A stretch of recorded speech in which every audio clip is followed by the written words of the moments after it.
A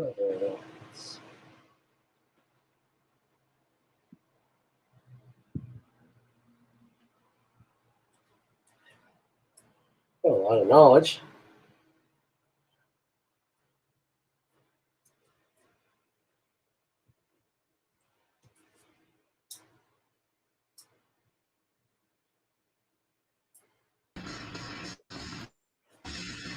All right, radio check.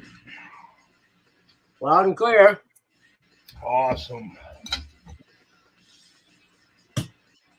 Hey, Things are coming together. yeah, they'll get there. I got to go to a 4-hour first aid class tomorrow. Oh boy. It's the last thing I need for the Merchant Mariner stuff.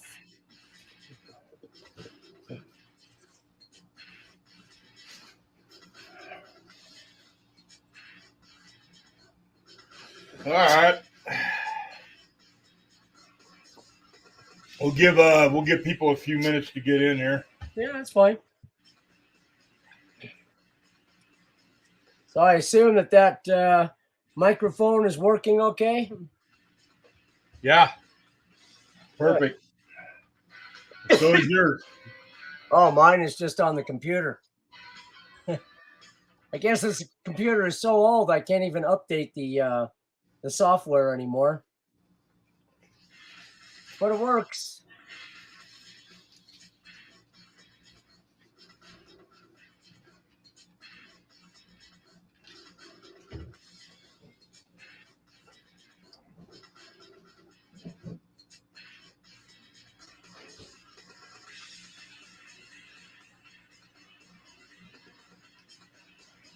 So I was reading today, and this could be talked about sometime in the future, that the IRS's budget used to be about $19 million Correct. a year, and Biden has appropriated $164 billion.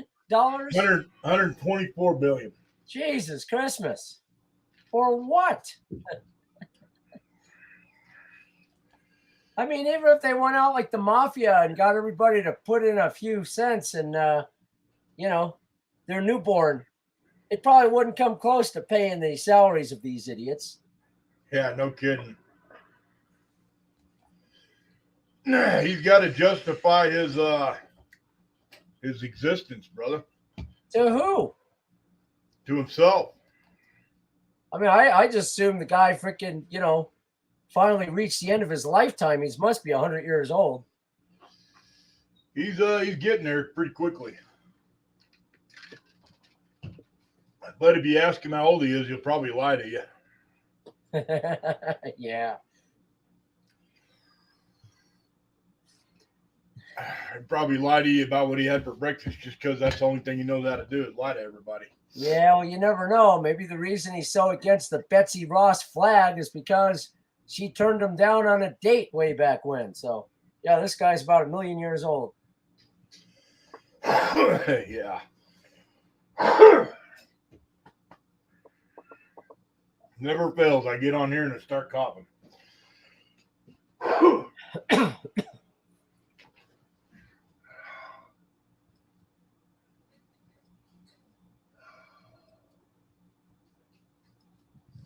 All right, well, let me check real quick, see if we got anybody in here yet. I'm going to assume we do.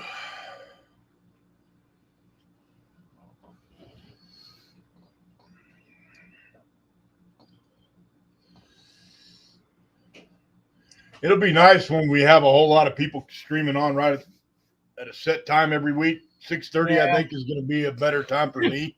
Yeah. We don't both have to be here, but it'll be nice because, hang on, let me streaming on right at a set time every week. 6:30.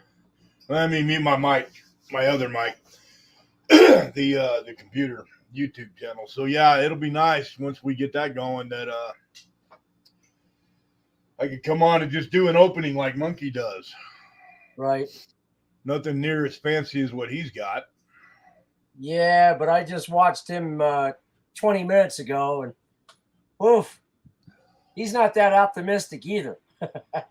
No, none of us. I mean, it's every day, man. It's getting harder and harder to try to fall in line with keeping everybody around you with the attitude that they need to put hope in front of fear.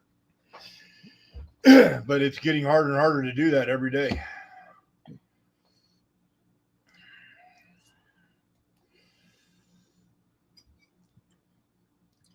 Yeah, it is, but it's sad because we're Americans and we always seem to persevere and make it happen. So there are two of us watching now. So that means I'm in here and somebody else is in here. That's good on YouTube. Twitch. Twitch should feed right directly into the StreamYard stream to where I can catch the comments as they're coming across. So I got to learn how to get better at that. This is it's a big learning curve getting into running your own live stream. Everybody says it's easy. Yeah, it's easy if you've been doing it. Yeah, well. And if you're one of those guys that likes to read the directions. Yeah, we're live on Twitch, so that's good. I've never read the directions on anything. You should see me in the plane with this GPS. Somebody said, well, how do you use it? I said, I don't know. I just keep pressing buttons until the freaking answer I want pops up. Otherwise, I'm clueless. I bet the students love to hear that. Well, they kind of like my sensible approach to things.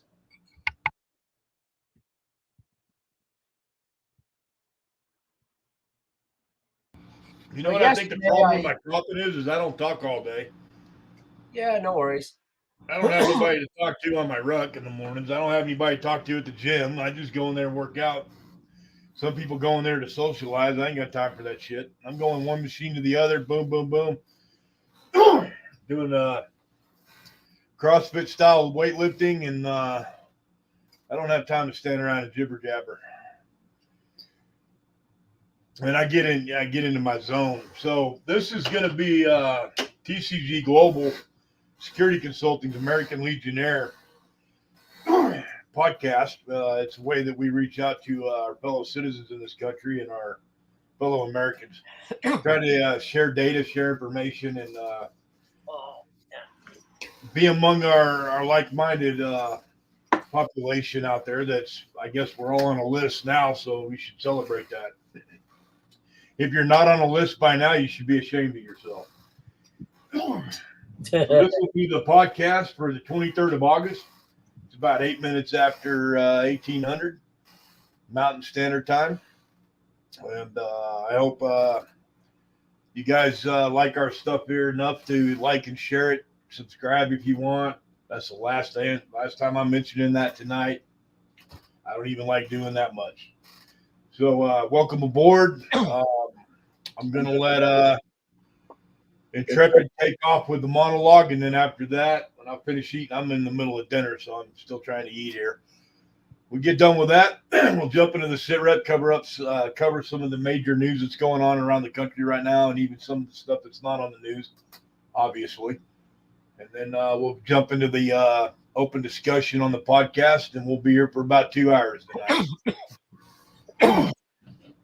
I'll let you take over. Well, welcome everybody, and another 2 hours of fun and excitement. As Abraham said, my coin name is Intrepid. It's actually the name of my sailboat. It's a pretty good name, I think.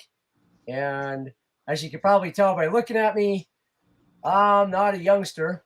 In fact, I'm a baby boomer, probably the end of the baby boomers. And I think that the baby boomers are pretty lucky because our parents were part of what oftentimes is called the greatest generation. I sat down and listened to my father and uncles talk about their time as Marines on Okinawa and all these battles. And, they never complained. And it was always kind of fascinating.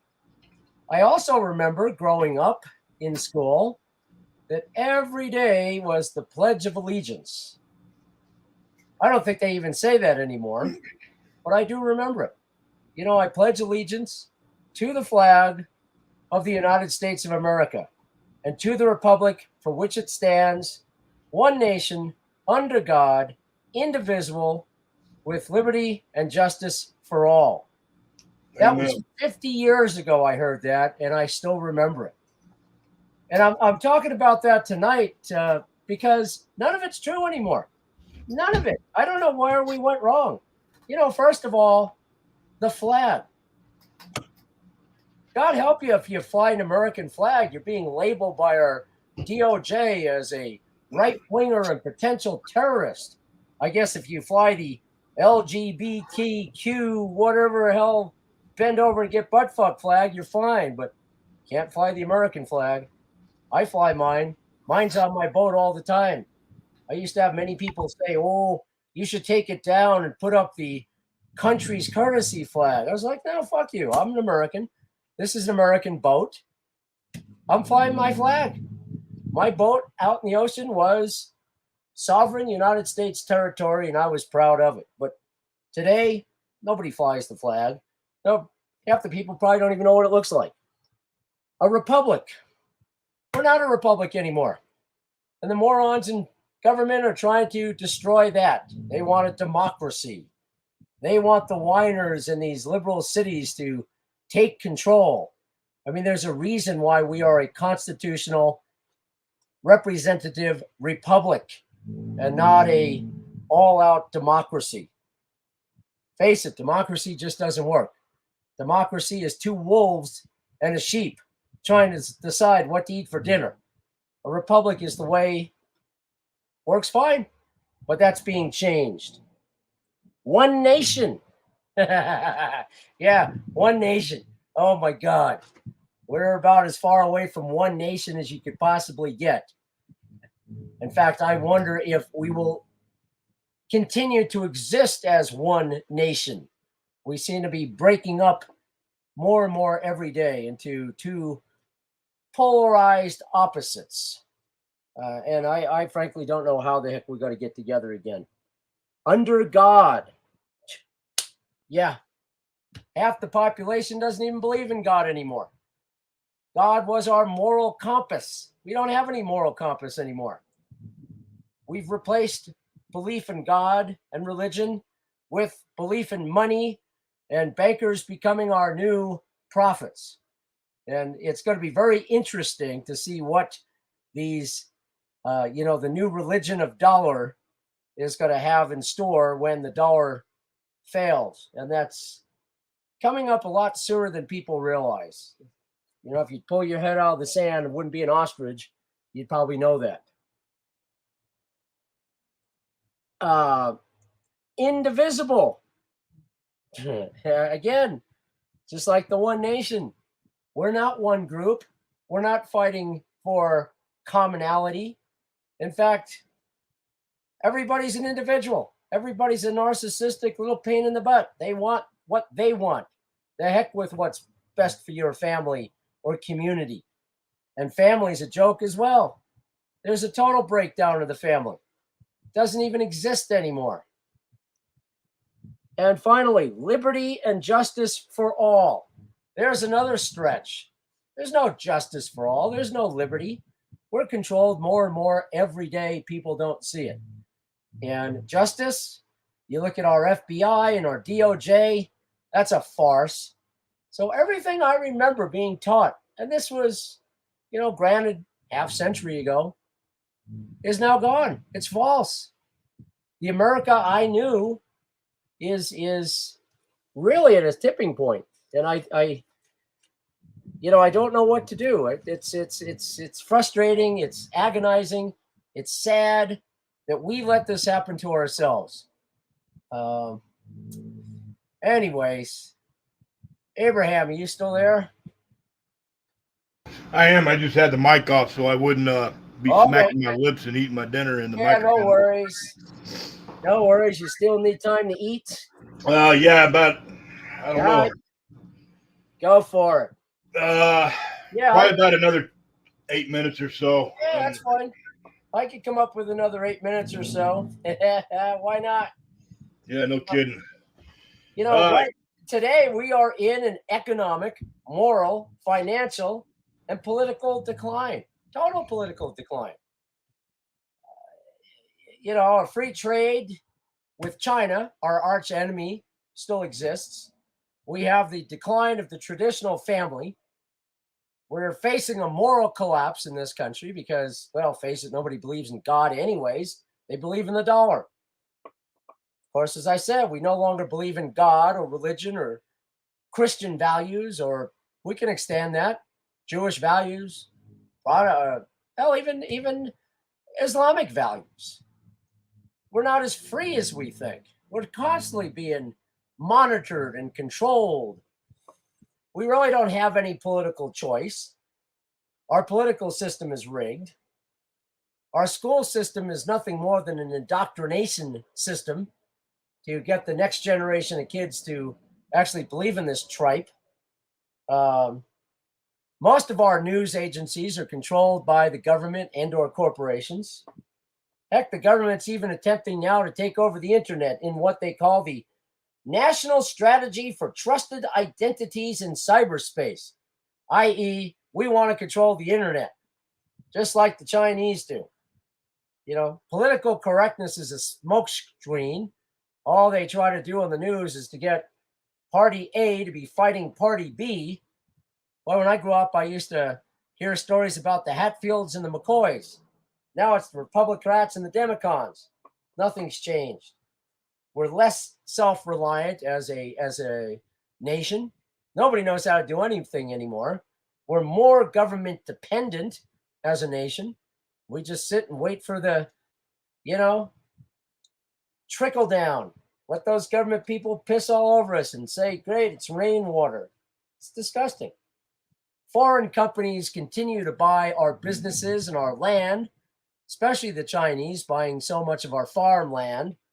I'm not even going to talk about our national debt, which is what, $30.6 trillion and raising? I mean, we're in a world of hurt here, an absolute world of hurt.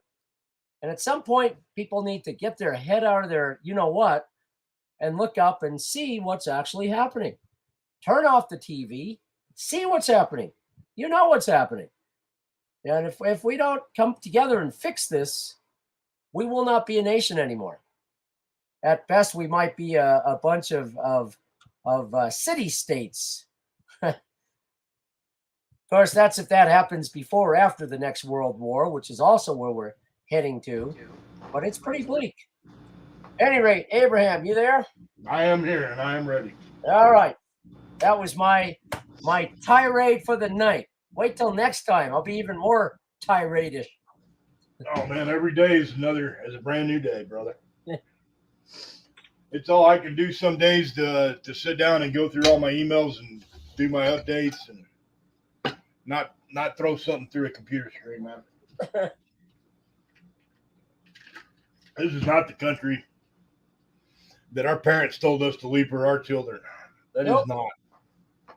And I don't think that I necessarily changed it. I mean, I've actually had a lot of fun in my life, and I continue to do. I mean, I've sailed around the world. I fly airplanes upside down. I've climbed mountains. I've traveled. I've done everything that my parents hoped that I would do to go out and be an adventurer and explorer. And I think I've shared those values with my kids and friends. But in the last 2 years, it's all gone to hell. Yeah. And I really don't understand what happened. And right now, no matter how hard those boys work, and my boys too, no matter how hard our boys work, they're going to have to work harder. Yeah. Just looking at the tax rates, I caught a little bit of that being taxed in Hawaii. You make $100,000 a year after taxes, just taxes and Medicaid and state, federal, and everything else. Not even including your personal medical insurance. The mandated minimum of the government. You make $100,000 a year in Hawaii, you will bring home $64,000 a year. Yeah. And that's tyranny. that's illegal. It's unlawful. They cannot force you to do it, but yet they take it out of your paycheck whether you like it or not. Well, there used to be a way to get around that, but you really screwed yourself on Medicare and Medicaid when you got older, whichever one you needed. Medicare for the elderly, Medicaid for the disabled people that can't make an end meet, and then you also have your Social Security income, your income tax, and if you sign your rights away to receive that, mind you, you're never going to get any of that money back. Once you do that, you don't have to pay taxes. You walk away from that, but you are going to pay the price if you're not independently wealthy. And a lot of people have done that, and they're independently wealthy. Maybe they're not filthy rich in the billions and trillions. They're minor millionaires is what I call them. $1, $2, $3, $4 million worth in liquidity and and property and assets and things like that, and maybe some money in the bank. But now they're starting to look at this and go, oh shit, I don't think $4 million is going to cut it. No, especially when it turns into worthless paper. Yeah, well, that's coming. Yeah, and we know this is going to happen. We've seen this coming. We've been able to look at this economy and watch our leadership, and every bad decision they could possibly make, they do it. And then, like Granholm, she makes a shitty decision and makes a stupid comment, or is it a stupid decision and a shitty comment? She turned around and laughs at us after telling us that next month oil prices, because of the global not the shortage, but the global shit. I can't think. I got a lot of jalapenos in my brain right now. The global demand is going to cause the fuel prices to go back up again. One of the guys in the gym that I used to work with, he swung by over where I was working out. We chatted for a minute. He was on a machine. I was on one next to him. And he actually, I swung over to him, I should say. He didn't swing over to me. I don't usually talk to people when I go to the gym. I'm there to work out, and he's the same way. But we talked for a few minutes, and he had mentioned, what's going on with fuel, because I made a comment, and the understanding is fuel's going down right now. It's finally coming back down. And it wasn't 20 minutes before we started talking. I was looking up at the TV. Granholm was actually on Fox Business News, which is unheard of. And she was laughing for the very beginning of it. And then, of course, she got serious and said, yes, fuel prices are going to go back up to where they were or worse. Yeah. And all that could end tomorrow. One smart decision to put those pipelines back into use, activate all the pipelines, shut down, this whole green energy bullshit, or at least step on the brakes a little bit, and we could be back to $1.50, $1.80 gas next week. Yeah, well, not literally next week. It would actually take probably 60 at minimum, 90 days for the fuel prices to balance out back to kind of close to what Trump had them at when he left. It's not something that just happens overnight. It does take time. The markets are run on futures, so understanding how that system works. All the gas that we're paying for right now is buying the fuel for the next 6 months. The fuel price did go down a little bit, but it's on its way back up. So that was a little something I wanted to throw in on the sit rep anyway. Well, there's nothing wrong with the fundamentals of how the economy and the government works. It's just there's a select few, I would say 5% of the population, that have stolen everything they could possibly steal from the 95% of the population. And rather than admit to it, they're going to collapse the whole system and try to walk away with as much as they can. Yep. These people should be chased by torches and dogs and pitchforks at night. And, they sit there and talk about, they're patriots and good Christians. Like, oh, give me a freaking break. I'm having a hard time even dealing with so many of the news media as an example, talking about the FBI with the whole Mar-a-Lago and how, that's just a minority that went along with that. Well, the fact is that may be true, but the majority are complicit with this minority. At some point, you need to draw the line in the sand and say, no, This is not right. It's not moral. It's not American. Sorry, we're not going to do it. But everybody has sold their soul to the almighty dollar, which is going to collapse. And then they're really going to be mentally ill because they've given their soul to what? To nothing. Oh, well. Well, when I talk to guys, and there's no law against having an opinion. Oh, heck no. As long as you're not sharing sensitive classified information, there's no issue with having an opinion if you like or don't like the way an agency is doing things. Some of the guys I know are employed by these agencies. But I'll go and I'll ask a question. Something like, do you think it was all right in any book, if it was okay in any book, to go after Trump for a lesser criminal act than the act committed by Hillary, and to show up the way they did, for the agents in Washington, D.C. to go down to Miami and tell Miami, go have a seat and stay home. We're going to handle this. And some of the guys will jump on it and be like, you know what? No, I'm not okay with it. It's bullshit. And then I'll go into a better part of the conversation I like to bring up. No one else likes to listen to me bring it up, but I'll ask. So what are we going to do about this? What's it going to take for these agencies to rein themselves in? Because right now, that's where we're at. It's up to the agency to rein themselves in. Before government steps in, government's not going to step in. Then who's next? Who's the ultimate boss? The people, and the people are going to step up.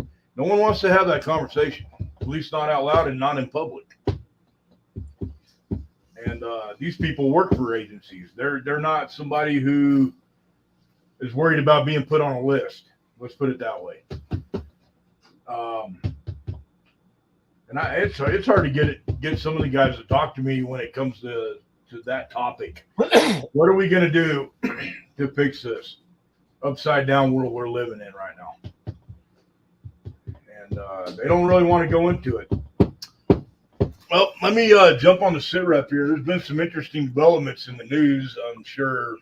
I think you guys all have a screen in front of you. And you can see the weather in the TFR map with the weather radar and all the power outages and all that. We'll take a look at that in a minute. There's a little bit of weather out there tonight, not where I'm at. So if you guys have any bad weather where you're at, be safe, be smart, take shelter if you need to.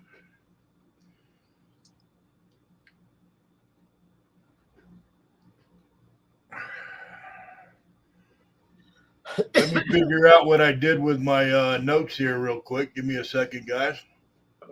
Won't take me too terribly long to do this. Yeah, you'll be telling us the dog ate him. Yeah, well, he is right here beside me. He was looking at me pretty hard, too. This is the only dog I know that'll eat jalapenos and likes them. Well, his dad and his brother do as well. Uh-huh. Likes jalapenos. So, yeah, that was dinner tonight. That's dinner pretty much every night. Hamburger meat with jalapeno, ghost pepper, and habanero. Oh, God. Cheese on top of a hamburger bun with 4 jalapeno slices. Put a little bit of scorpion sauce or a little bit of Tabasco or whatever your flavor is. Put a little bit of that in there I would do it after you cook it. Don't do it before or during when you cook the meat, because it will run you out of your own kitchen. Hey, so while you're looking for your stuff, quick question. You mentioned Tabasco and pepper sauce. I've heard that that's becoming harder and harder to find right now. What do you know about that? Anything? What I know is the specialties are starting to, they've been gone for about a month now. So like the scorpion sauce, the habanero,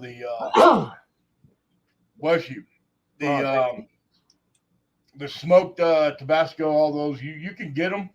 They're just hard as hell to find. I stocked up a long time ago, so I think I'm good for about, a couple years on hot sauce. I got a lot of it. I don't ever want to run out. As far as looking at the shelf, I did go in the store less than a week ago. I did take a peek. I was in dollar store, like a Dollar General. I did not go into Walmart, so I'm not sure what they look like on Tabasco. I have somebody here with me in the room right now, and they're telling me that yes, the shelves are emptying of Tabasco sauce. So I know that Dollar General had some, but all they had was the green and the red. They didn't have any of the special sauces or nothing, and they were almost out. They still had some up there, but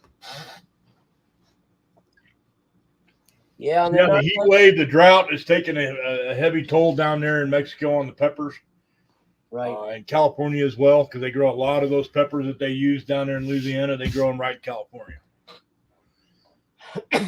But anyhow, take a hamburger patty, throw you on some habanero, jalapeno, ghost pepper cheese. You can get that at Albertsons or most grocery stores. I think carry it. Throw that on there, just one slice.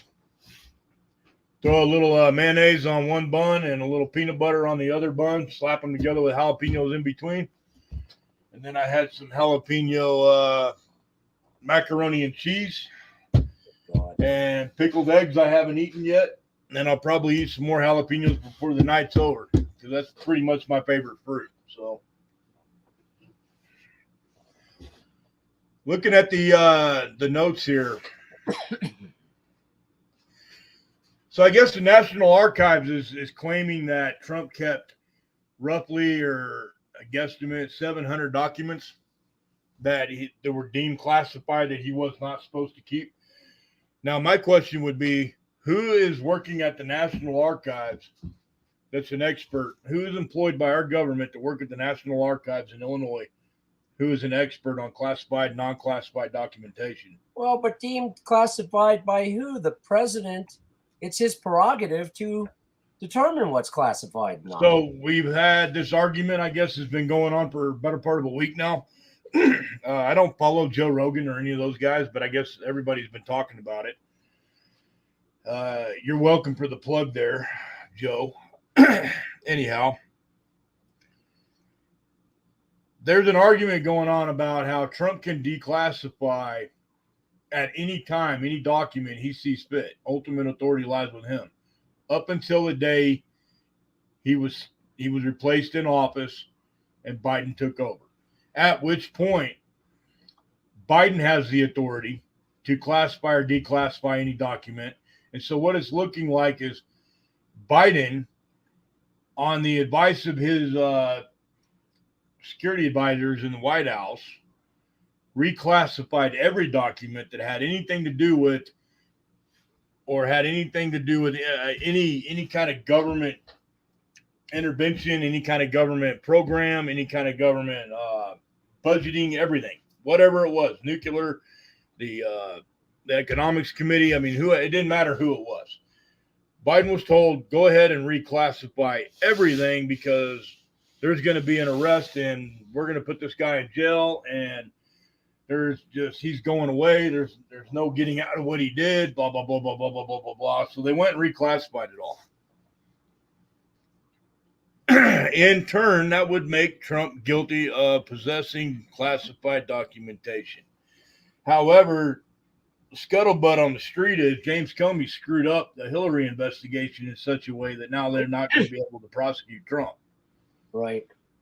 I don't know how that's going to play. If the Democrats have their say and they're in charge, they're going to charge them no matter what, because they live in la la land and they can do whatever the fuck they want. Pardon my language. If justice serves us well, Trump will not be indicted at all because there is no indictment. The documents are not within his possession at this time. The FBI did take them. They possess them. They were declassified at the time that Trump took them and left the White House.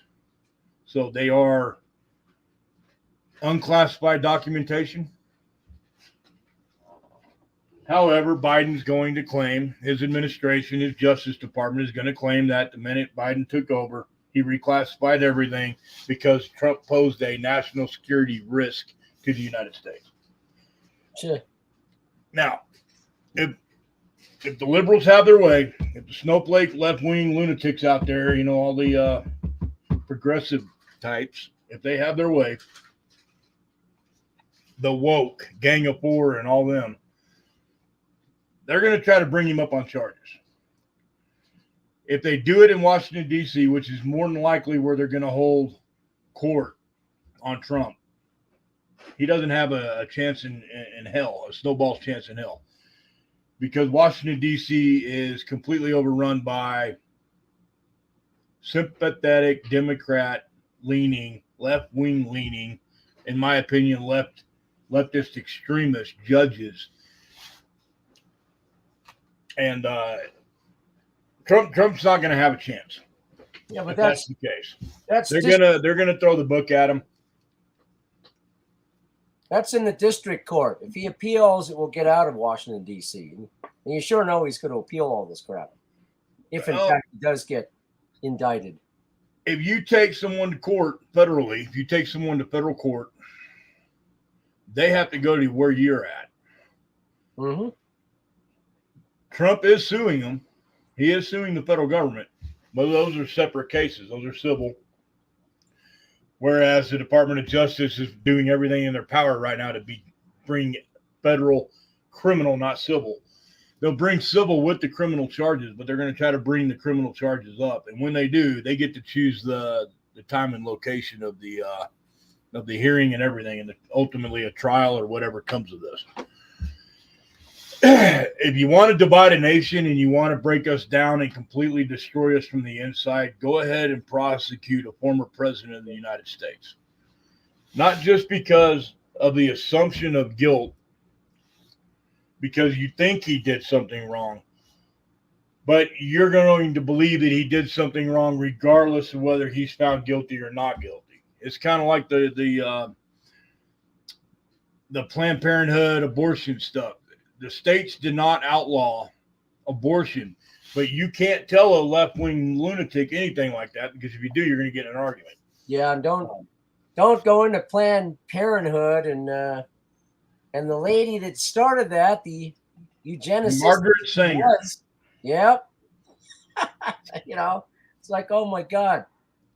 She was a lion mane's hair breadth away from being the Grand Dragon herself of the KKK. She should have been. She was very good at what she does. But the problem with her becoming a member of the Klan back then is she was kind of a communist. And, the Ku Klux Klan didn't really like communists back in those days. Now they're all the same thing. And I'm sure I'm going to make somebody mad by calling the Klan commies or calling the commies Klan, but it's all the same shit.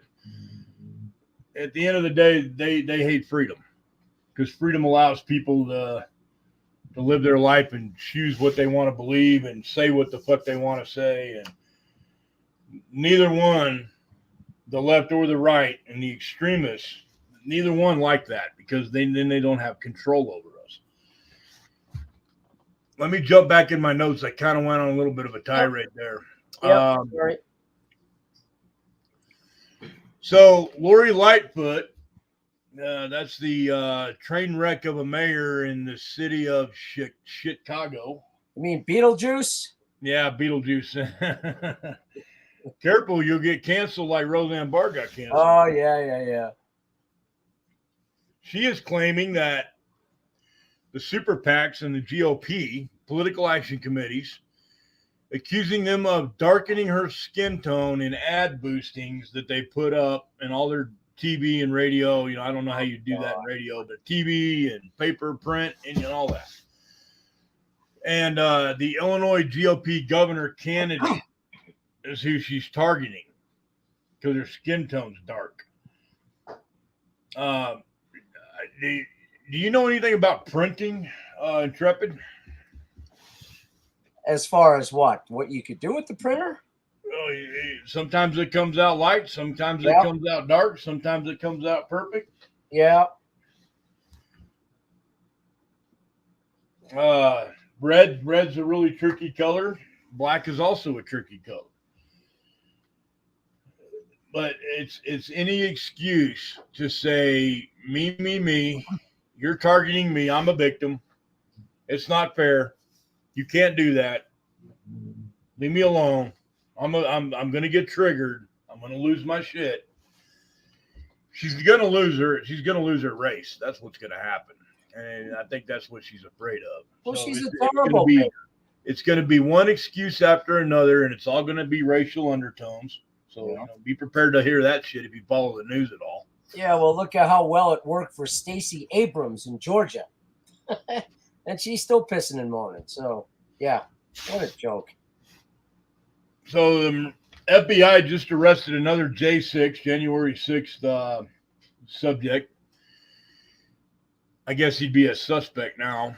Former Marine, former United States Marine. And I'll tell you right now, the feds get giggly when they get to go get one of their own. Don't think for a minute that they're ashamed of the fact that they had to arrest a U.S. Marine or they had to go and escort out a former so-and-so with the Justice Department or the FBI or, not too long ago, an FBI agent was arrested for beating his wife so bad he almost killed her. Of course, used the excuse that he was on medications and they didn't interact well. And they caused him to have an upset.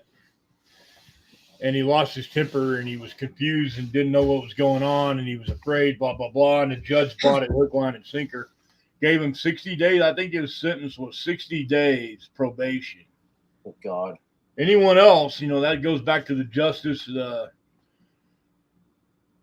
freedom and justice for all. It's not freedom and justice for all. Not anymore. It hasn't been for a long time. But the FBI wound up having to get rid of one of their own. He happened to be the lead agent on the Michigan Governor Whitmer kidnapping case. I have every single piece of documentation from the courts on that case. I'm following it closely. Today they found two gentlemen guilty. In my opinion, these two knuckleheads, they got found guilty, maybe not for the charges they were given, but they were guilty of other things. And the fact that they're going to jail and the other guys all walked. I'm not really going to argue with the FBI on that part of it, because I think these two idiots should go to jail. I mean, these guys were doing things they shouldn't have been doing. I have some inside knowledge on that. I happen to know a lot of people that know a lot of people, and these guys talk, and I listen and talk to some of them, and these aren't bad people. These aren't people that are going to go out and kill a bunch of people in a school, a bunch of children. They're not that level of fucked up, but they do have issue with the government, which is not against the law. I think we all have issue with the government, but these guys took it another level.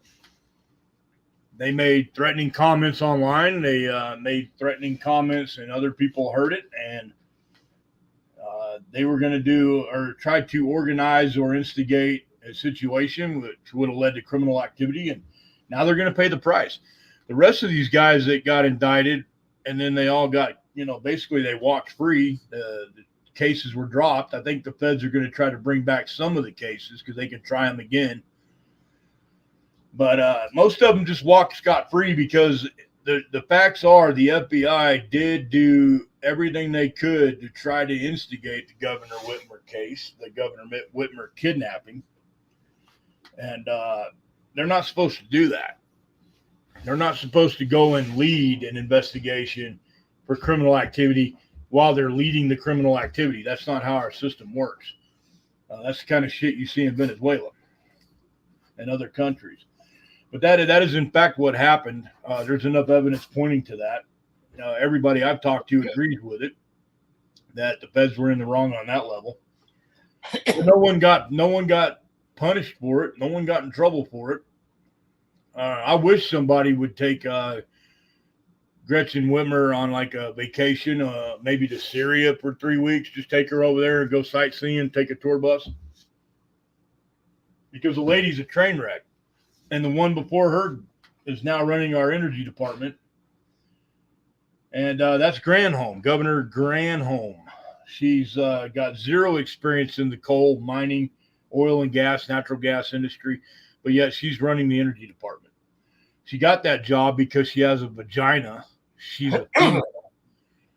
She's not qualified, but she believes the same way everyone else believes, and she doesn't have a spine to stand up and disagree with any of the leadership. So they were more than happy to give her a job. She was not qualified to take that job. But it just seems like to me that Michigan can't get a break. One female Democrat disaster after another up there. So I feel pretty bad for the people in Michigan. It's a beautiful state. I've been up there many times, and I love Michigan. But, yeah, I don't think I'll be moving there anytime soon. I don't think anyone I know will be moving there because of the politics and the drinking water. Why is the drinking water bad in Detroit? And why is it bad around the Detroit area and north of it? Well, that's called the government up there is all liberal, left-wing whack jobs that took money and they put it in their pockets and their coffers and their campaigns, and they spend it on this social program and that social program instead of fixing fucking problems like infrastructure and water treatment facilities. And sure enough, they had a water problem. When you hire people that are unqualified to do the job, that's what's going to happen. That's the fallout from it. So anyway, I wanted to jump on that little Whitmer deal, just kind of let everybody know they found those two guys guilty today, so they're not sentenced. I do believe they are being held. They're not going to be released pending sentencing. The judge has that option to let them go, but they're not going to do that. If you vote Republican or if you're a conservative or if you're a right-wing leaning anything, you're not going to get the breaks that the left gets. And I'll just go ahead and jump into that a little bit too with security and being in your local area. Wherever you live in the United States, take into consideration where you live, the politics in the area where you live. Pay attention to the judgments that these courts pass around your area. Pay attention to your district attorney and kind of get a feel for what these people are doing. Where I live, there's a couple of very heavily blue Democrat areas. And they're a train wreck. They let people out of jail that committed murder. And, the cops are like, we don't need to let this guy out of jail. He committed murder. He even admitted to it. We got, he's confessed. Everything's done except taking him to court, letting the judge decide. And these DAs are letting him out. And I'm in a very conservative area, and it keeps happening. It keeps happening. So take into consideration before you drive down the road to go to work, while you're out running around, minding your own business. Keep in mind that if you get a ticket or for some reason you get arrested and you go to jail and you go in front of your judge and your prosecutor, assistant DA, whoever, be prepared to reap the whirlwind. It's a matter of public record who you vote for. It's a matter of public record what party affiliation you are with. When you go and fill out your voter registration card with the DMV or however your state does it, that is a matter of public record. You can look anybody up, find out who they voted, or no, maybe not who they voted for, but what party they belong to. And if you're in a blue area and you believe in everything that they don't believe in, or you don't believe in everything they do believe in, be prepared to pay that price right now. I never thought I'd ever say that in the United States of America, but I'm telling you right now, if you go to court in New York City and you're Republican, you're screwed. If you're a Democrat, don't worry, you don't have to pay bail. They'll let you out. You can go to court next, 6 months from now. When you finally do go to court, if you even show up, they're just going to drop the charges or even throw your case out.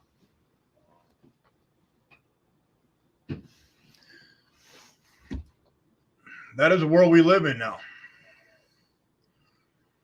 You got any follow-up to any of that, Intrepid?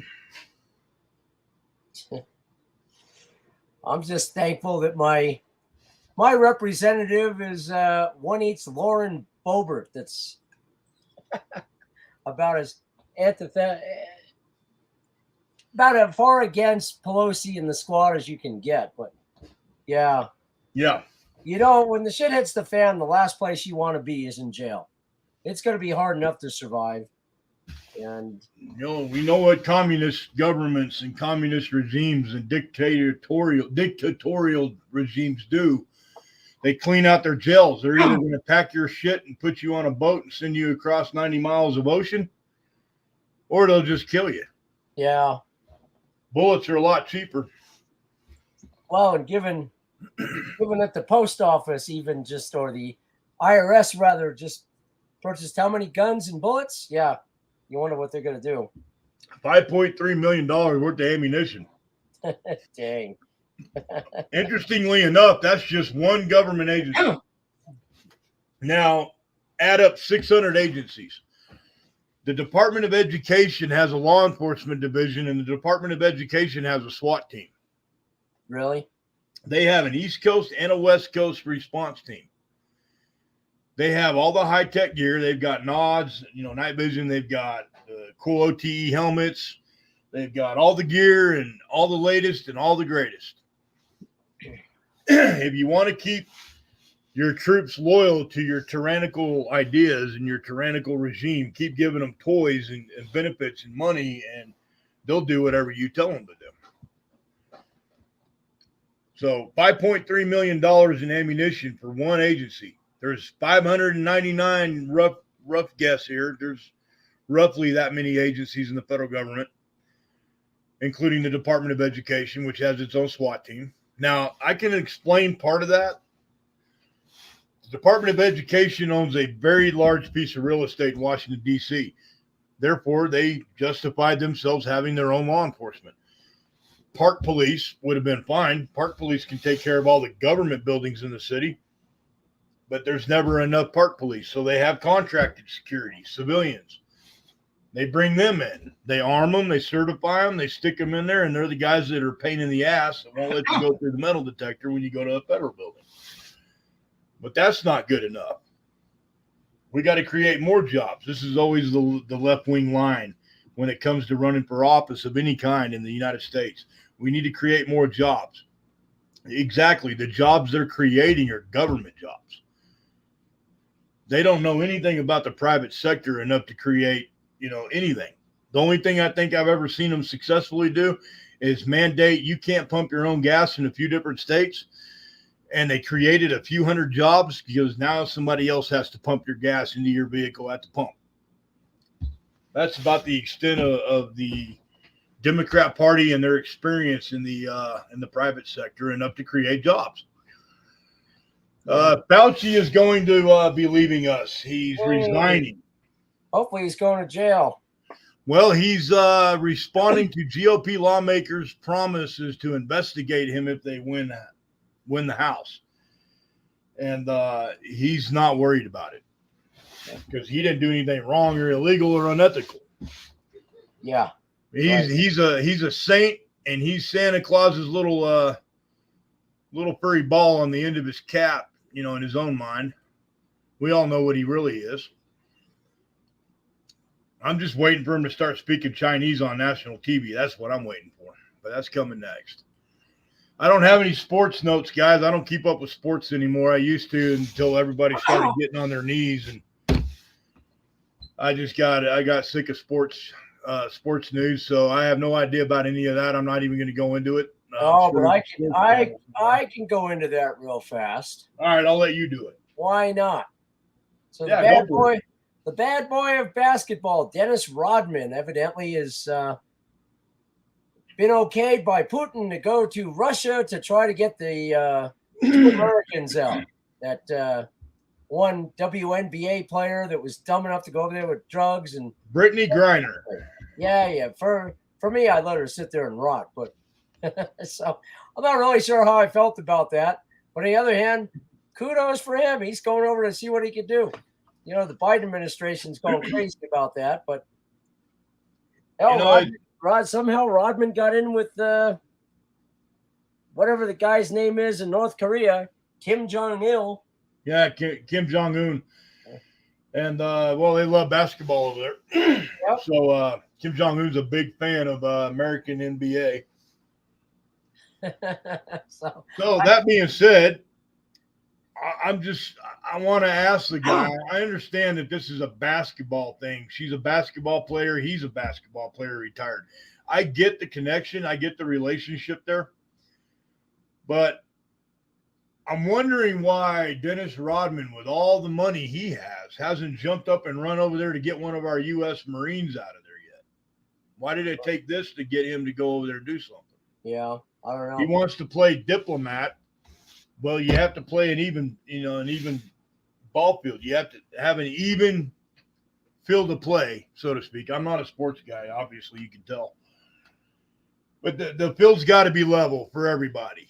If you're going to jump up and run over there and go rescue a basketball player, you better have already been jumping up and running over there to save a bunch of U.S. Marines or other military personnel or other simple civilians who've been caught up in the bullshit. Those guys are being wrongfully accused of committing a crime, whereas Brittany Griner actually did commit a crime. Yep. So, and now she's going to pay the price by the laws of Russia, a sovereign state, and they can sentence her to 10 days or 10 years or the rest of her fucking life if they want.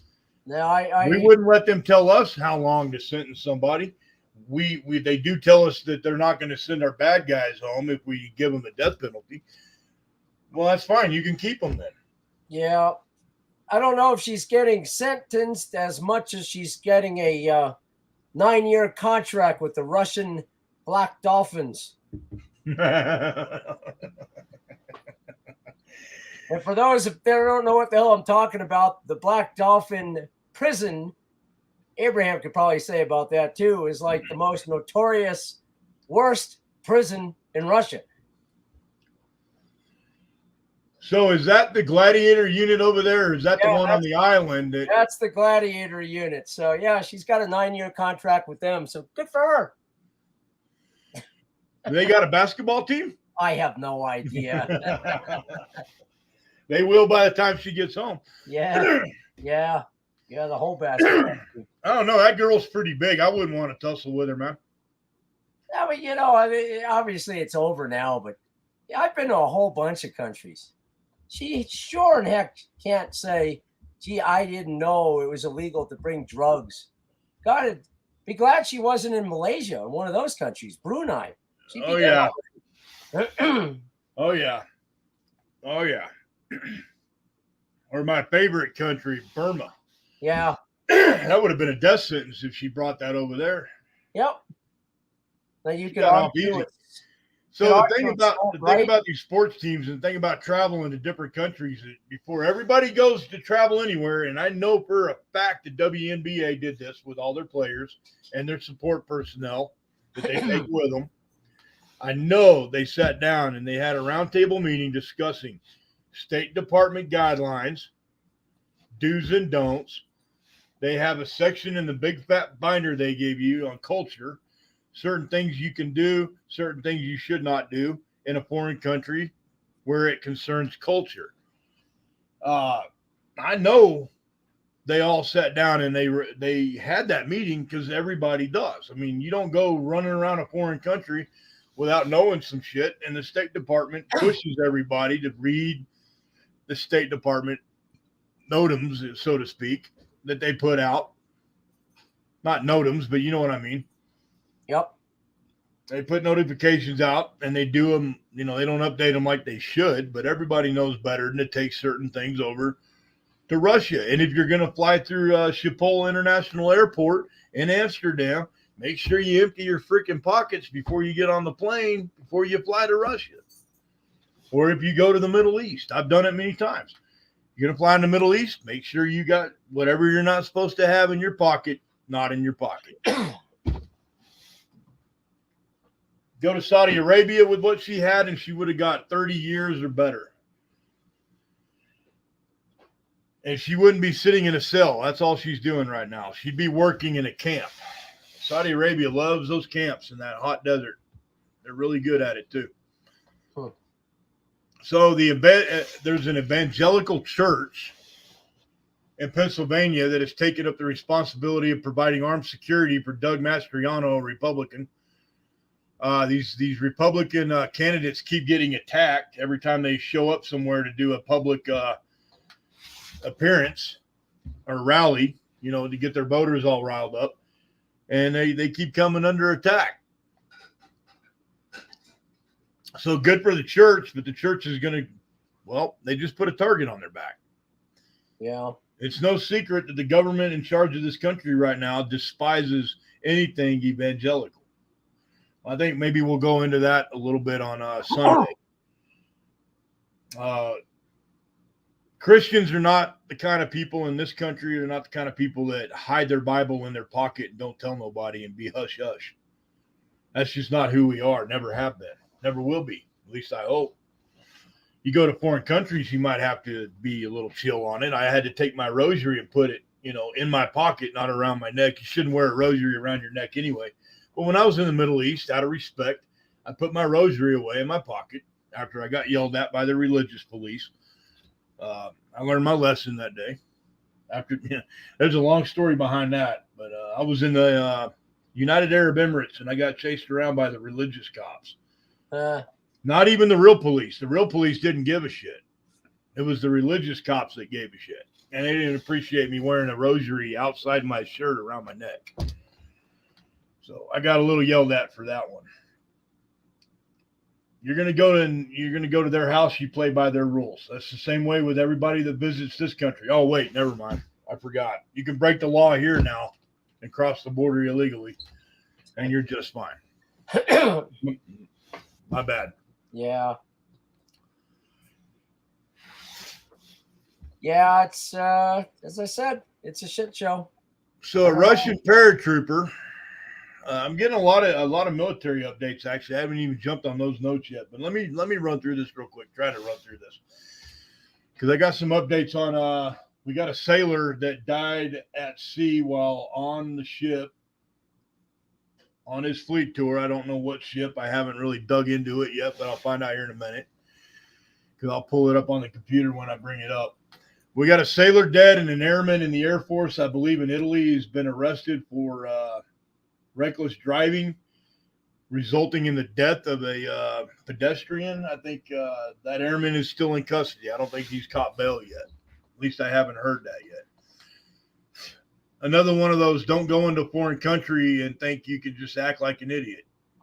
You want to act like an idiot, come home here and we'll protect you and get you a helmet for the lunch line and put you on a short bus and you can be an idiot all you want.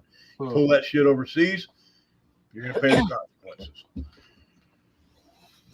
Russian paratrooper says he was kidnapped and interrogated for 8 hours after publishing a detailed account of the Ukraine war. Was he kidnapped by his own people in Russia or was he kidnapped by the Ukrainians? That would be the question because media really sucks at putting any facts into a headline. You have to go and read the article, and then by the time you get done reading their bullshit, you're still more confused than you were when you started it. He was kidnapped by his own government. Because if the Ukrainians got a hold of him, he wouldn't be back in Russia right now. I can guarantee you that. And I don't even need to read the article. I'm not going to. I'll be dumber for it.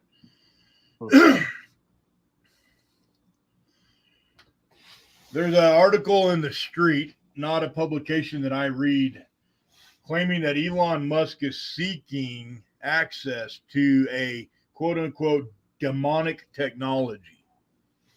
Again, that's the only thing they say in the headlines. There's an article behind it. I follow Elon Musk, and Elon Musk actually follows me on Twitter. And more often than I thought he would, he responds a lot to my less disturbing commentary when I'm not on there ranting and raving and, causing all the snowflakes to fucking trigger and go off.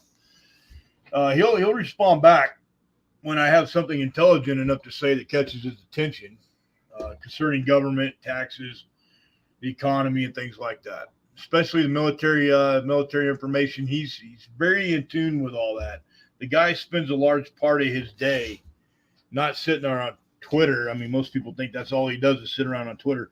But he follows a lot of the same nets, intelligence nets, the networks that we have, that we follow, just to stay in the know.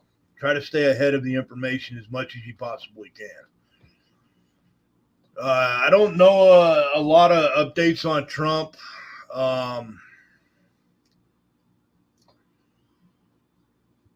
guess they're making the accusation that Trump ordered his department heads at Immigration Customs Enforcement, or ICE, Border Patrol, that Trump ordered his heads of office for those agencies, to what we call sanitizing.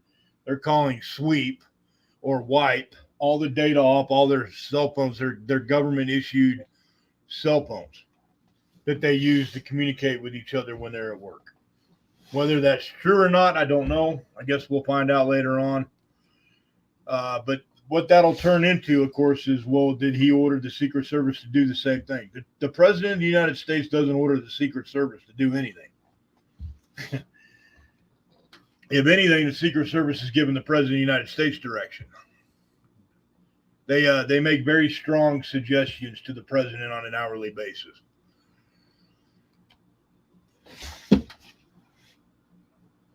So I heard there's a lot of flooding down in the Dallas area.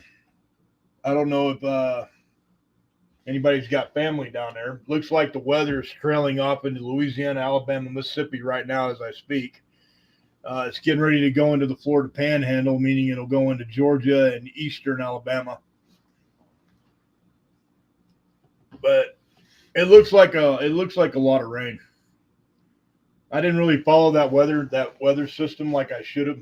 I've been busy doing other things like rucking and working out and trying to find more work to keep me busy. But let's throw some prayers out there for our friends in Texas.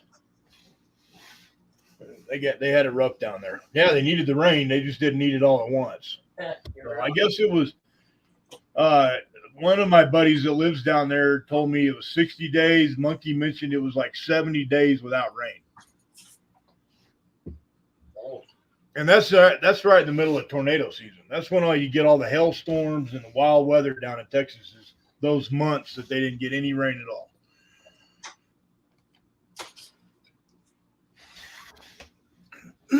I think I brought it up last time. Beijing, the hackers in China are now attacking the military, basically the Department of Defense in Russia.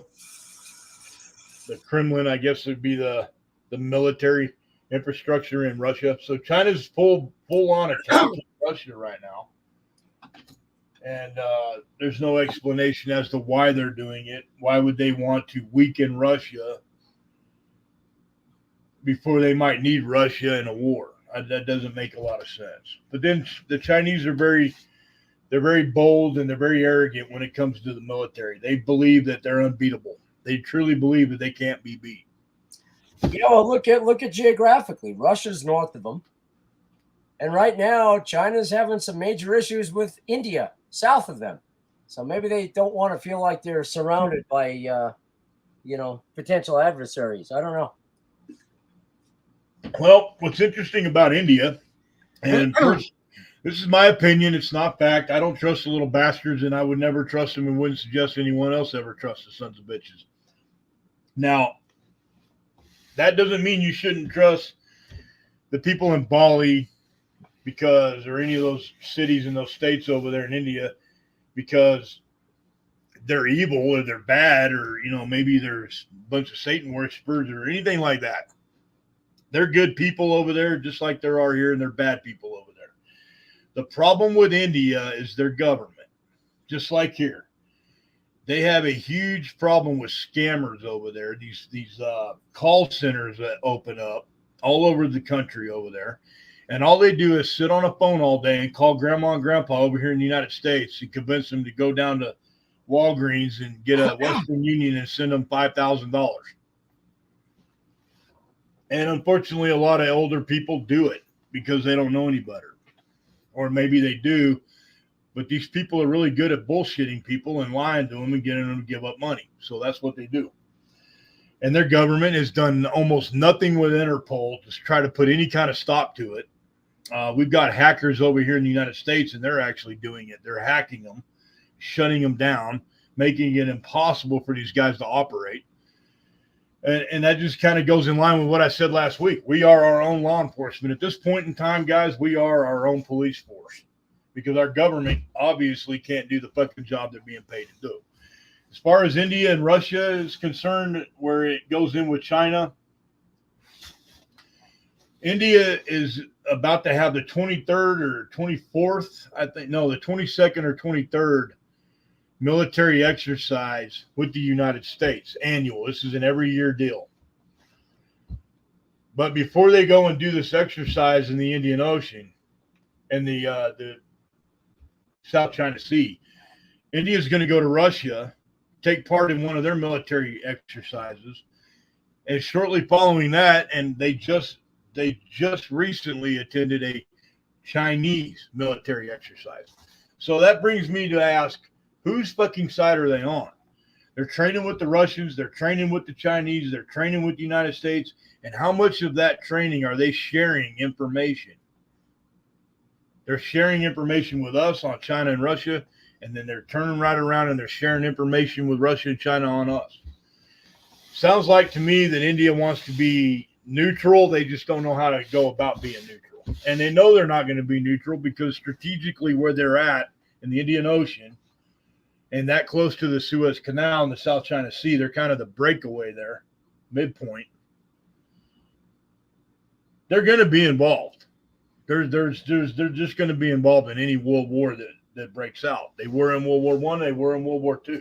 India's been involved in almost every war we've been involved in outside the United States. They were involved in Vietnam. They were involved in Korea. They were involved in World War I and World War II. They were involved in the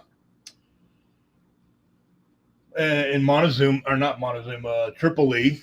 They were involved in oh hell, I'm trying to think. Weren't they maybe Intrepid? You know a little history better than I do. Didn't they jump in the middle of and send troops over to?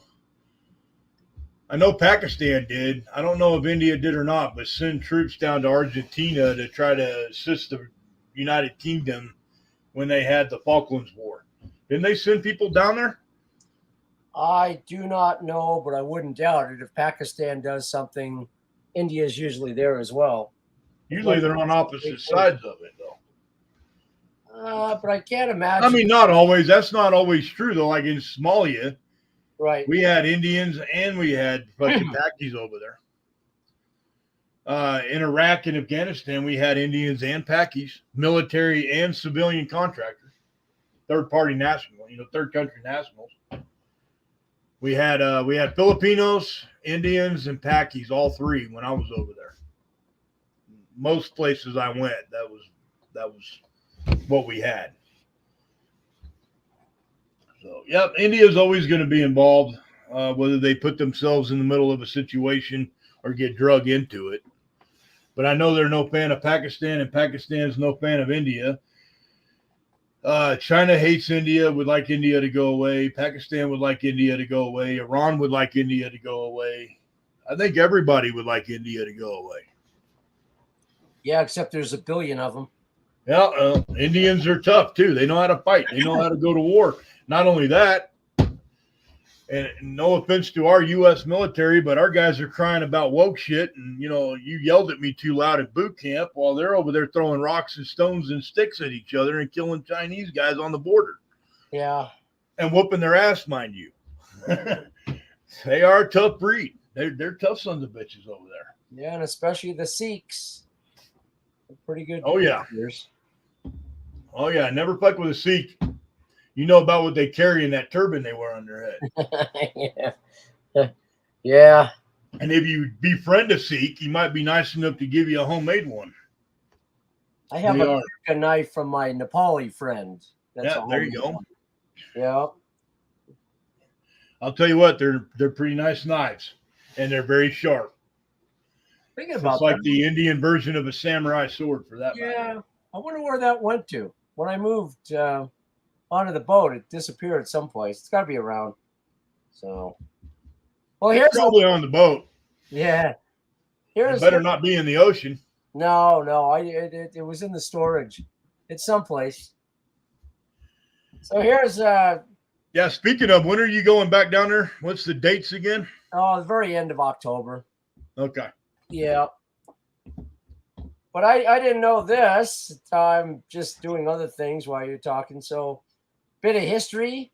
On this day in history in 1775, King George III declared the colonies to be in open rebellion to his authority and were subject to severe punishment. The proclamation asserted that patriots were dangerous traitors, and any person failing to report them was also subject to penalty. Yeah, that pretty much started our revolution. Not that there's anything like it today. It's amazing how history. Yeah, the Minutemen are more like second men. Yeah. Ay. Anyways. I keep getting asked that question. When are the Patriots going to stand up and do something? And my answer to that is, when are the Patriots going to stand up and do something? Yeah. I don't know. Don't ask me, because I'm asking the same question. I know what everybody's doing. They're laying low. And that's the smartest thing you can do right now. I don't care how many hundreds of thousands or even millions of people you got on your side that you think will stand up when the time comes. The majority of those people will run and hide just like everybody else and go take cover, while the very few small minority stand up and do all the fighting. Well, I mean, and with the power that the state has, with the power that the state has, we American civilians don't stand a chance. I'm sorry, but the last time I checked, I don't have the bankroll they have, and I don't have a F-111 stealth fighter or a B-2 bomber sitting out in my backyard that I could just go jump in and fly around and blow bad guys up. Yep, and all these faux militiamen were very happy to wear the mask of shame and be totally compliant. So, yep. Yeah. Yeah, I ran into a very large contingent of militia over the last several years of my life, and all good dudes, all good, solid people. Majority of them weren't going to play the they're just not of the mind. They're not that type of personality. They're just going to follow the sheep over the cliff. But there were a few out there. There were a few. They wore their mask. And I mean, I'm seeing people even now still wearing a mask. And they give you dirty looks when you're in the store and you're one of everyone that's in there not wearing one, but they're the only one wearing one, and yet you're still the asshole. So I'm used to being the asshole. That's fine. I can handle that. I don't mind that title. I wear it proudly. But I'll say this. I never got COVID in a year and a half. I never caught it until I put a mask on for 2 weeks and I got COVID. Number one. Number two, the masks don't work. They've proven it. We already knew that, but they have now officially medically proven it. Follow the science. And finally on the mask thing and the following the leader, I'm not going to go. I mean, so many times I wanted to honk my horn at some idiot driving his car with his windows up, wearing a mask, going down the road all by himself. I looked at that and I went, that right there is a genuine 110% All-American future Biden voter. Yep. And I wanted to pass judgment. I wanted to be an asshole and laugh at him and point my finger and be a dick, but I didn't. I held myself.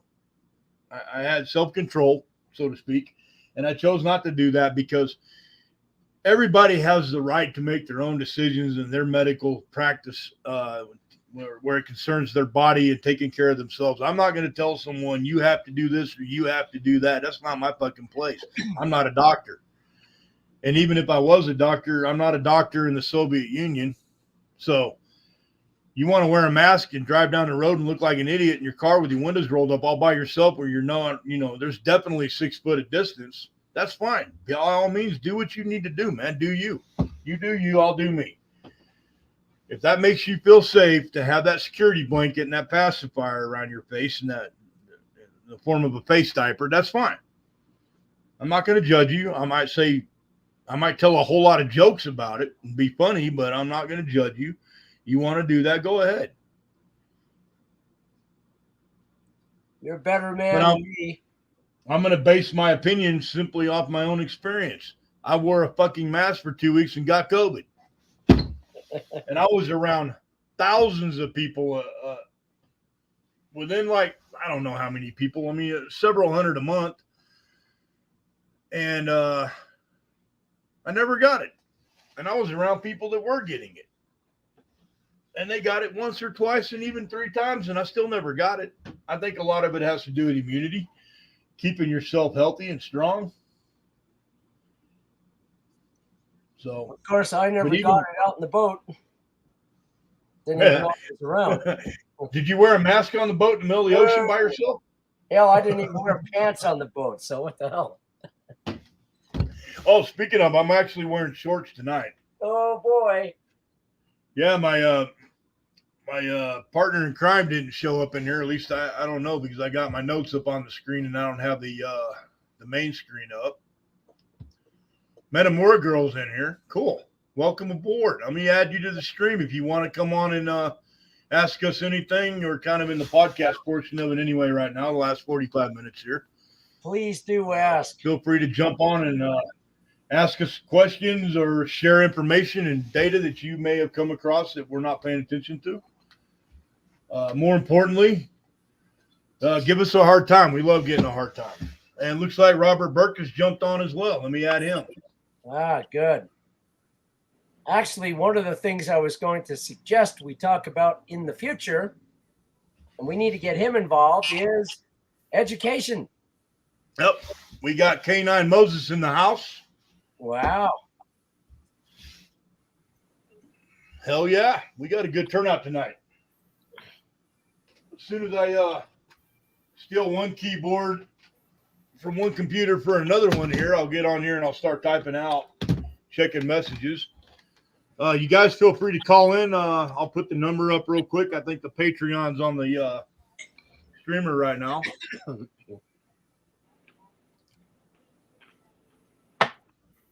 Is that your Alexa or mine? Oh, I hear Alexa in the background bitching and hollering. I wasn't sure if that was on your end or mine. Not mine. I'm drinking rum. So those of you that have my personal number, feel free to give me a call on my personal number, or for the other guests in the house, 202-869-2602. If you guys want to call in, I'll put you right here next to the microphone. Thank you, Intrepid, for sending that microphone. It's made a huge difference, brother. I'm glad it helped. Huge difference. Of course, you know, I had to read the directions. And then it just got worse from there. I never read directions. I don't normally ever read directions either. And then, you know, this time I read the directions and I couldn't figure out how to get the mute button to work.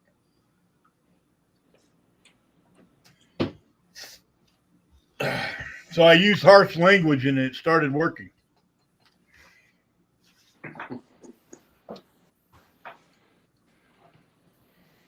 All right, so I'm going to jump in here and catch up on our comment. We don't have a lot of comments in here, but hey, Robert, welcome aboard, brother. Hey, let's see. Thank you. Can you hear me? Yep. Yes, I can. We missed you Sunday, but I got your message. Yeah, I was out. Hey, did you hear about the fellow who had a girlfriend and she leaves him? And he says, "Are you leaving me because you think I'm a know-it-all with all the answers?" And she says, "Yes." And he says, "I knew you'd say that." God. I got some jokes, but I can't repeat them. You know how my jokes go. There you go. Well, Mr. Burke is the master of clean jokes. I am the exact opposite. We're pontificating about how to save the world, you know. Yeah. So. That kind of rhymes with my giving up my guns. I'm willing to give up every one of my weapons, one bullet at a time. They can have one bullet, but only one bullet at a time. Well, I have to admire the conversation here. Y'all have done a great job getting a military, political, spiritual view of the entire world. I didn't know you gentlemen had it in you. I mean, bravo. Well, I'm glad you jumped on, and we're trying to put it together a little better, more professional. I'm going to drop an F-bomb once in a while, but it is YouTube and StreamYard. So. Well, I'm working on it. I would like to share some of the streams that I find interesting out there. Have you heard of Julie Green Ministries? She's on Rumble, and somebody that's in the studio here has actually heard of who you're talking about. I have not. Yeah, I put it on the Telegram channel that y'all had set up originally, and she gives a prophecy like the words of the Lord 5 days a week, and they're very accurate and very uplifting, and describes how the Lord has a plan that's going to pull us through this and rather quickly.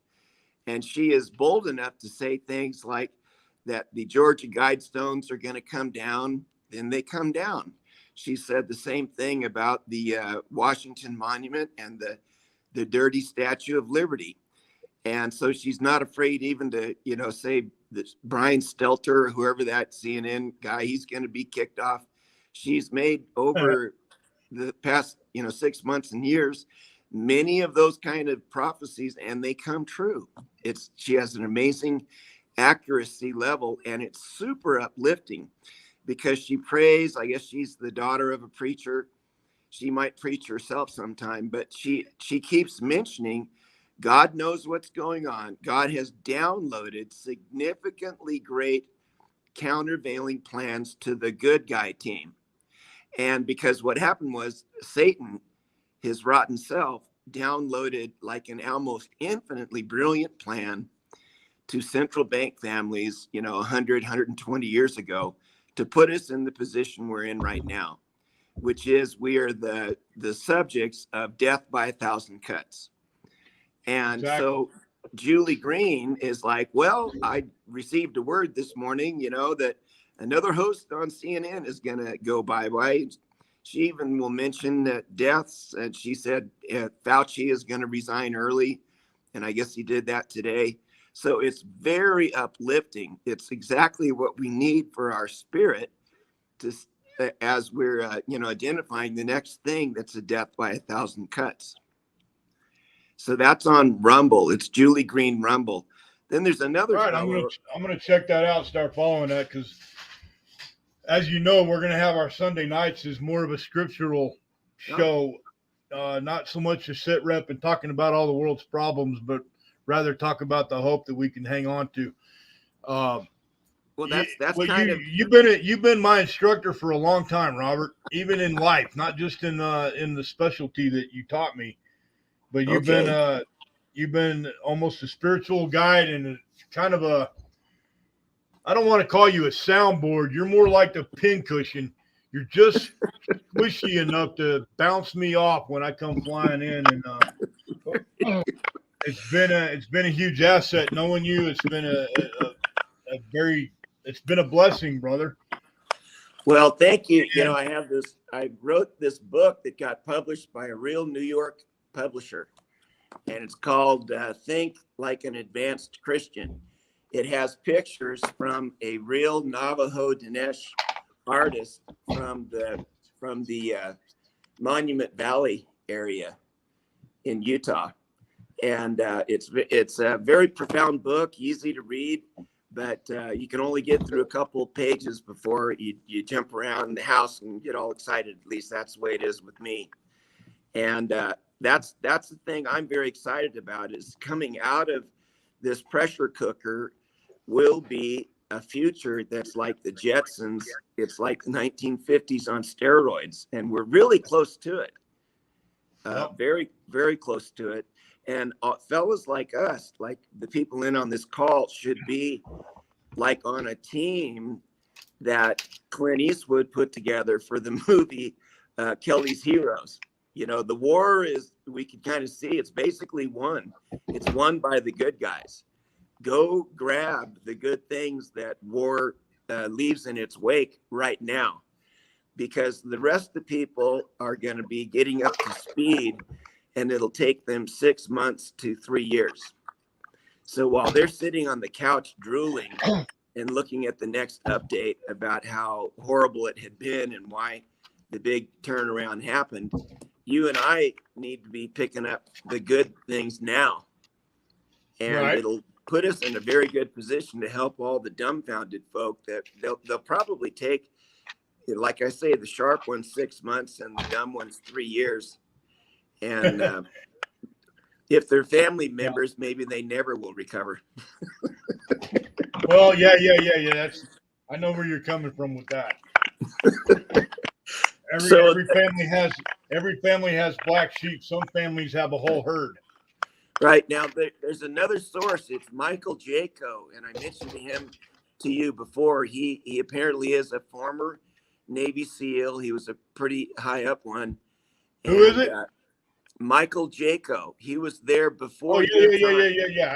I know who Jaco is. Yeah. And he supposedly kind of invented some of the combat that was taught at the Navy SEALs, because it was before any time they ever discovered what Russian martial arts system was. But anyway, he's retired. He had been in the CIA, and he's in Florida now. And you can see him on Rumble if you look at the channel that's called Michael J 5326. And for Michael you, J 5326. yeah, he says that was his number going through SEAL team 5326. You know that's a joke, right? I You did know not that's a know joke, that. right? I did not know that. Well, yeah, you know, you count the buds classes. Buds classes only go up so high, right? Okay. I think they're somewhere in the 300s now. Okay. But that's always the quickest way to tell somebody's lying to you. They don't know what buds number they were. Then there's another fella that you may have heard of, and he's a Texan. He is just really winsome. His name is David Nino Rodriguez, a former heavyweight champion boxer. And he's on all kind of social media, YouTube and Rumble. Does he have his own channel yet? Yeah, he has for a long Okay. time. It's often called Nino's Corner. And he's Okay. a rough, Yeah. I do have that. He's a rough and tumble younger man. Well, he's like 40s, but he's just really genius. He didn't really get through high school, but he's genius level brain.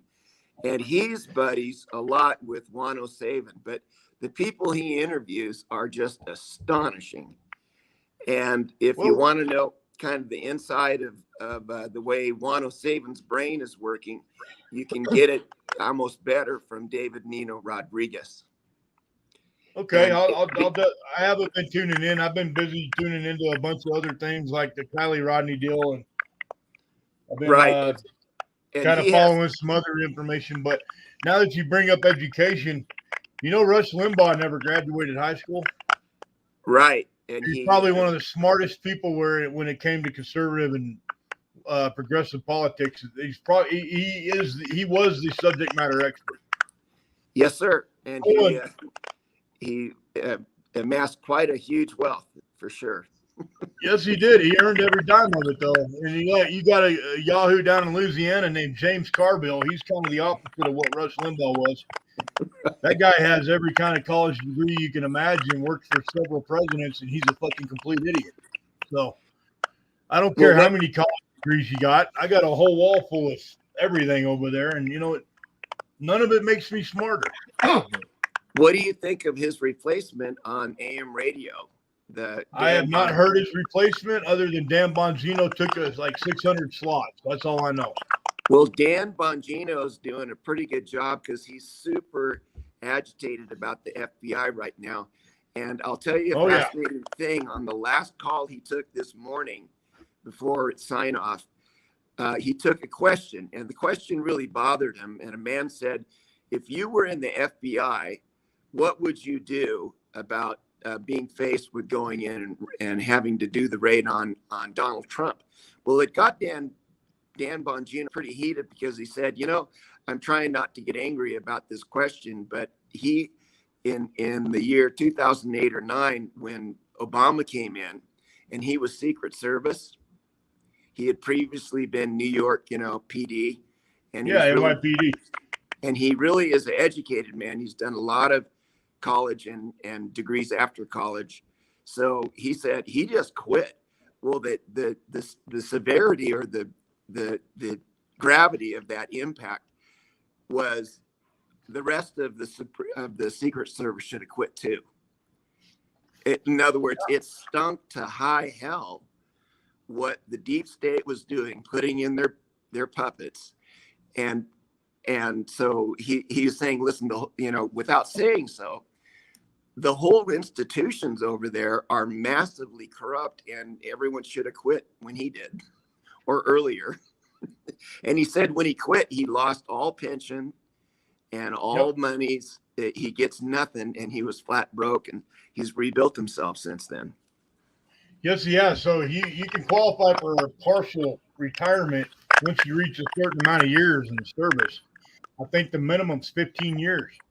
I see. Well, he said he got nothing. He walked away from it all. He didn't make it to 15, but can you blame him? I mean, look who he was working for. I've been having conversations with friends of mine that are from that world and that community, and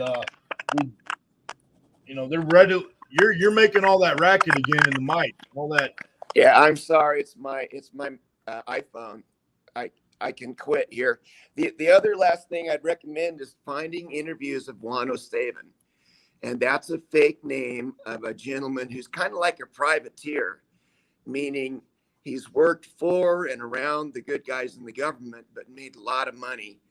And he might have had former military experience, but he didn't let that get in the way of making money and being a contractor. And his claim to fame was helping the ruble crash, so that the Soviet Union crashed, so that there was not a nuclear war. And he's worn out his voice by being interviewed by over 400 hosts on the back channels of radio and the internet in the past 20 or 20 years. Yep. And 107 is a joke. That's like 107. It's a joke on everything's a joke on 007. Right. Well, it's all I know is a lot of people thought he was JFK Jr. and I kept telling them, stop it, knock it off, don't do that. No, he claims that he's not. He's always said that he's not. He doesn't look like it. No, I mean, he didn't want his face out there, but that happened one night on a computer live stream he was doing, and he hit the wrong button, or somebody hit the wrong button, and there he was on TV for the whole world to see. It took a lot for me to come out and get on here and have my face on here. I mean, I'm still wearing a hat and sunglasses for that matter. I was going to change my voice, and I just said, screw it. You know what? I'm done. I've been doing what I've been doing for decades, and I'm done. Right. Well, he's famous for doing interviews where he takes his iPhone and it's looking at his cowboy boots. Yeah, exactly. So there, and then I'll bring up something that we all know. There's been all these Reawaken America tours on August 27th and 28th at the Mesquite Convention Center at Mesquite, Texas, which is east of Dallas.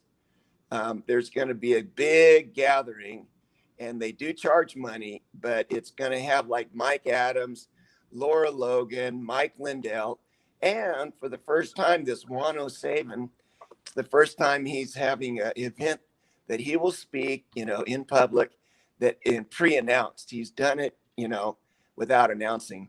And David Rodriguez, right. David Nino Rodriguez, others, Mel K, and I'm looking at the sheet now, things like that. Dave Summerall, I don't like him. There's, So Mike Lindell's going to be there, huh?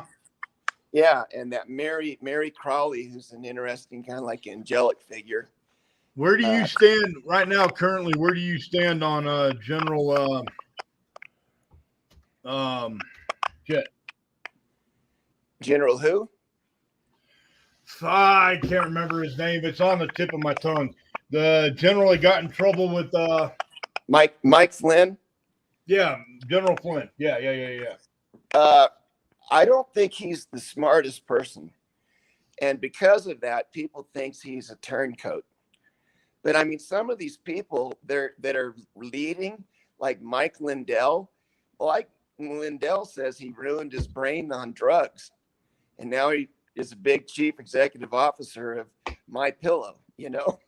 So the problem is we're not looking at Rhodes Scholars here. We're looking at earthy people like David Nino Rodriguez was doing well as a heavyweight champion, but he would drink too much, and he went to a bar and got in a fight that he doesn't even remember, where it cut his face open and he almost died. So we're dealing with people that are as real as you and I. Yeah. And real people with real problems and real life experiences.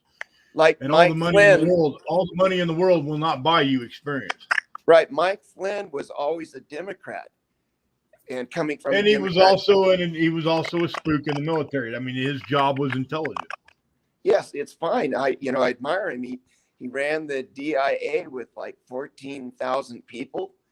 So, but that's not hard to do when you got 30 assistants doing it for you every day. Right. But no, I don't think he's a turncoat trader at all. I just think people can get confused about that because let me flip the script on you, Robert. Let me interview you for a minute. And I think Intrepid probably have one or two questions or at least some input on this. The IRS, I don't even know where to begin. I think we came up with the figures of 5.3 million in ammo. Was it 19 million in funding over the last since 2006? And now they've been earmarked for 124 billion. Well, that am I correct on that, Intrepid? Yeah, I think the 19 mil was one year, but yeah, I mean they're what they're. Go ahead, Robert. All of the government institutions have been compromised or they've been taken over. So you wouldn't expect them to do anything good. But I don't know. I have a bizarre way of answering that question. I live next to Rayleigh's. I go over there next to the sandwich shop. There is a table set up where a lady who looks to be like 19 or 20 is trying to get people to sign petitions for a program about preventing suicide. Now, on the rock and roll stations here, they've been running ads about, do you feel bad? Are you a young man or woman without a job, living at home? Do you feel like you want to kill yourself? And they talk up suicide and how negative it is, and then call this helpline. So I go over to this table and the lady says, if you got to sign this, and then it's going to make a program for all of the elementary school people and junior high and high school that kill themselves. And I kind of know what's going on. The deep state, which means families with infinite wealth in Europe, have sent money through people like Soros to make programs to talk up suicide so that people do it. And it's so monetized that this girl was insistent, because she showed me 3 levels of awards she would get if I signed my signature. Like if she got so many signatures, she got this at the high end, she'd get a free trip to Hawaii or something. And I'm like, this is crazy, because no coach of a baseball team, Little League, would say, listen, everyone, we could lose. Half the teams lose out here. Don't lose. Run out there. Don't strike out on the field. Don't drop the ball. And, whatever you do, don't get hit. Don't get hurt. No one wins a team that way. That makes everyone lose. So obviously it's made by behavioral scientists to create another operation of death by 1,000 cuts. When I told her that, she mentioned a 22-year-old boy that was coming, and she said, he's my bodyguard and I feel threatened. I'm like, lady, get a clue, read the room, figure out what's going on. Did you invite her bodyguard to class? No, I was afraid to talk to him because I'd huff and puff and blow him down. No. So I've known you for a long time, and by the way, I'm going to read your book hopefully here pretty quick, and then I can bring you on to interview you on it. Oh, interview you too. I'll get on that here. But and both of you guys are published writers. So I'm in the company of somebody who knows theology and philosophy, and another guy who's pretty smart in the exact same stuff. So I'm in the company of brilliant people here. Well, so when these snowflakes, they start to trigger, right? When they start to say, "Oh, I don't feel comfortable. I need my safe space. I feel threatened. I'm going to trigger. I'm going to ask them, well, do you need me to call the police and have them affect the red flag law on you? Are you carrying any weapons? Do you have anything on you that can puncture, poke me, stab me, cut me? Do you have any explosives in your possession? Do we need to go to your house and look through all your stuff? Flip the script on them, man. Flip the script on them. Say, well, you can't use butter knives anymore, and you can't drive a car because those are dangerous weapons. Those kill people. So if you're gonna get triggered and need your bodyguard, I'm probably gonna need to call the police and get a red flag deal going here. Yeah, are your shoelaces threatening me with a Garrett? Yeah, exactly. Hey, you got to put that phone down, Robert. Get you a holder for it. Okay, no, it's just it's not good. Well, anyway, I've had my say, and I can turn off the mic, and y'all can, but the future is so great. What it is Christ in you that tells you what to do. Christ in you will synchronize all good with you, so you will know to be on the side with whoever's good at whatever level. Like you don't give all your money away, but you just know who's good and you support them. And then the same thing, your distance in discord against all evil at the right level. Like you don't go campaigning against Planned Parenthood unless God tells you to. But what it does is it keeps you out of trouble, and you immediately identify and have brotherly love with strangers who are also likewise imbued with the Godhead. So we're leaving the Empire Age and entering into the Christ consciousness age, and we should prosper. Like there is a famous saying in 2 Chronicles 20:20 that says, "Believe in the Lord and be established." Well, that's all the churches we have. They're fanatic on evangelism and are you saved and salvation. But that's just the first part of the scripture. It says, "Believe in the Lord and be established." Well, yeah. Then what? It says, "Listen to the prophets and prosper." So if there was the prophetic around here, they'd be saying, "Go watch Kelly's Heroes and have fun and get your money now. Make money now. It's possible. It's doable." I would like you and Intrepid. I'd like you and Intrepid to delve a little deeper in this over the next week, maybe before Sunday, and kind of break this down for me and the rest of the folks in here. I know Monkey brings it up a lot, and there's other channels that are discussing it. I don't read enough of the Bible to understand what any of this means, where it concerns Gog and Magog, and the relationship between Gog and Magog and Iran and Turkey and Russia and the United States. Pretty much at that point, America's not mentioned in the Bible, in the book. Well, yeah, but I mean, I'm so radical out there. I'm going to finish the sentence I just made. You've been in many a port, and you've seen those container ships come and go, and God knows if there's human trafficking or worse going on in them. But you've also seen those big, flat, huge, long ships that haul coal or corn or wheat or urea for making DEF or any bulk. It's called a dry bulk carrier.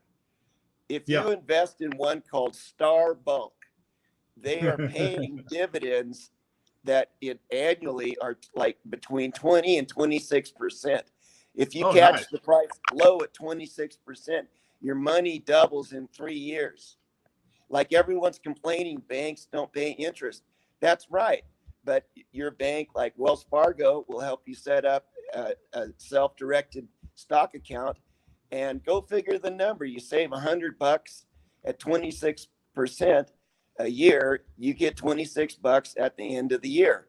Or if it's $1,000, you get 260. Or if it's $10,000 you save at the end of the year, you get 2,600. Now I'm exaggerating, but on the low end, it's 20. And that earns you money like in 4 years. And at 15%, you earn it in 5 years. You double. So if we had done this when we were 20 or 30, it'd be very easy for all of us to be multimillionaires. And smart money is smart money. And so that the idea that the banks don't pay any interest, that's because the families in Europe are making it so. But on the stock market, there is opportunity, and it's like super easy. Yep. And It's interesting that you bring that up. It's interesting that you bring that up. There is a radio show that's a local radio show in the area that I'm in. Actually, it's not local; it's regional for like the Midwest, but they happen to air in the area that I'm in, and they all these two guys do is they take phone calls from all these different people, these youngsters, 20 somethings, 30 somethings, 40 somethings, and they call in and they have a certain set of questions they ask. So, what is your bottom line? What is your asset liquidation? What is your, gross monthly income versus your net? This, and this, and this. So these people will call in and they'll give them all the information. Of course, a lot of these people made at least $1 million or better playing the market or just investing smartly in real estate, or they've done other things. They started a business. So these guys take these phone calls, and that's the purpose of the show, is for everyone that's done it to share the success and the path and where they found their success and what they did to get. And it's one call after another. It's kind of like a shotgun round. These guys will call in, they get about 5 minutes on the air, boom, they go to the next one. It's really motivating to listen to that program, because you listen to these younger people that have been successful, that have made, they own 2 houses, they own 3 cars, they have a boat, they're doing well, they have a bank account, they're not worried about paying their bill. It's motivating. It really is. Well, I could ask Intrepid. He's been around the world and seen ports, so you could look up this company called Starbulk. They're based out of Greece, and in the old days, the big shipping container companies would default and not help their stockbroker owners at all, but they're trying to make amends and paying very high dividends. But what's your experience with the big Greek ship owners and those tankers and bulk carriers as you went around the ports of the world? As far as what? I don't have much experience with them. Well, he tried to stay away from them. They're a lot bigger than he is. Yeah, did some of them look shiny and good, and others looked lethal and dangerous, or others, like Evergreen had a reputation for human trafficking, and screw that, stay away from those operations, things like that. Okay. Is there any documented evidence of human trafficking occurring on the ship in the Suez Canal? Who are you asking? The reason I ask is because some people we follow and some in the community have resources that come from the world that I came from and work intelligence, and these people have contractor jobs right now, and they're telling these guys, unrefuted, 100% absolute, they did have human trafficking occurring on the ship in the Suez Canal when the ship got stuck. Uh-huh. And then I'm listening to the other side of the story coming from guys that were over in that part of the world at the time. They're not there now. And they're saying, no, that's not correct. I'd like to get to the bottom of that. Well, really, you do enough research, you can. I'll relay something to you that you might find interesting about getting to the bottom of 911. 107 talks about the hidden language that Trump sometimes uses. He also uses semaphore with the dresses that Melania wore. But when he says, Trump used to say that what happened on 911, maniacs did it. Maniacs were involved with 911 and they're going to be found out. Well, the Bush family has its compound in Kennebunkport, Maine. And that was his way. So to me, that's a pretty strong confirmation, especially hearing it from 107. Maniacs did 911. And that's so, about it. Is that related to Israel? Is that like some kind of, is there a relationship with Israel in that? Well, Mossad is also a compromised organization, as you know. And I have a book that, where an Israeli Mossad intelligence officer was talking to the author that the World Trade tower buildings would be hit again with terrorism to knock them down. And the advice at the time was don't eat dinner, at the top restaurant. The thing was built to be knocked down. It sounds really bizarre, but the deep state is satanic, and they love twin towers. It represents an arch or a gateway. Yeah, that is true. That is true. Twin towers. Yeah. So, if you go too deep, understanding the thinking and the religion of the Satanists that are the infinite wealth central bank families, it can unbalance one's own soul. But basically, they've had insidious, brilliant plans that are highly refined and massaged and implemented. And the secret is to know that there's been a good guy team that is doing a countervailing plan. Both sides use computers and quantum computers for their next moves. So it's move and counter move. And when the bad guys do something, it changes all of the plans of the good guys, and they run scenarios. So it's what happened is before there wasn't enough the good guys doing that, but now the good guys run computers that are more powerful than the bad guys. Internet. All right. Well, I got one last question for you guys before we wrap it up for tonight. We got about 4 minutes. We can go a little longer if we want to. That's why we do our own podcast. We don't have to worry about a commercial break. My question would be, Beijing attacking Russia and the hackers and the Russian military is being attacked by China right now. What would be the point or purpose in Beijing doing that, knowing that they may need Russia as an ally if there's a conflict that breaks out? Intrepid mentioned that their economic woes right now are obviously dire, and we know that. Yeah, I don't have an answer for that. That's a good question. It makes one wonder, why would China – these guys are chess players. They're not checker players. They're not playing dominoes. They're playing chess. Yeah, but how do you know that it's just China and there isn't some, say, U.S. influence in China? Well, absolutely there's U.S. influence there, but as far as these attacks originating in China, we can see it on the computer. Right. I got it right here on my computer. I can watch it every day. Well, do I know if it's Chinese? Do I know if it's the Chinese government? Well, everything in China is the Chinese government. So is it U.S. influenced? Is it United Kingdom influenced? Australian? Who's influenced? I don't know. I have no idea. But it doesn't make any sense strategically unless you think about the Chinese and the way they play war. For them, it's a game. They're thinking about 4 steps ahead of us. Broadly speaking, the world became not much too small to have any form of communism around the year 1900. So it took, until 89 to get rid of Soviet communism. But the world is much too small. The world cannot exist with a major country being communist. And the truth is, the deep state people, they have no love for communism, socialism, or Islam. They just use that, shit, pardon the language. They just use it. They themselves don't practice any of it. So no citizens have a love for communism. It just works well for the top party.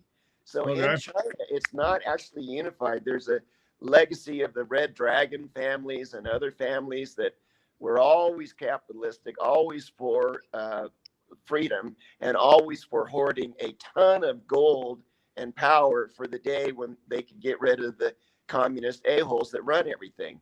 So it was a complete delusion when Nixon was forced to go over there and say, we can open up China and they'll become good.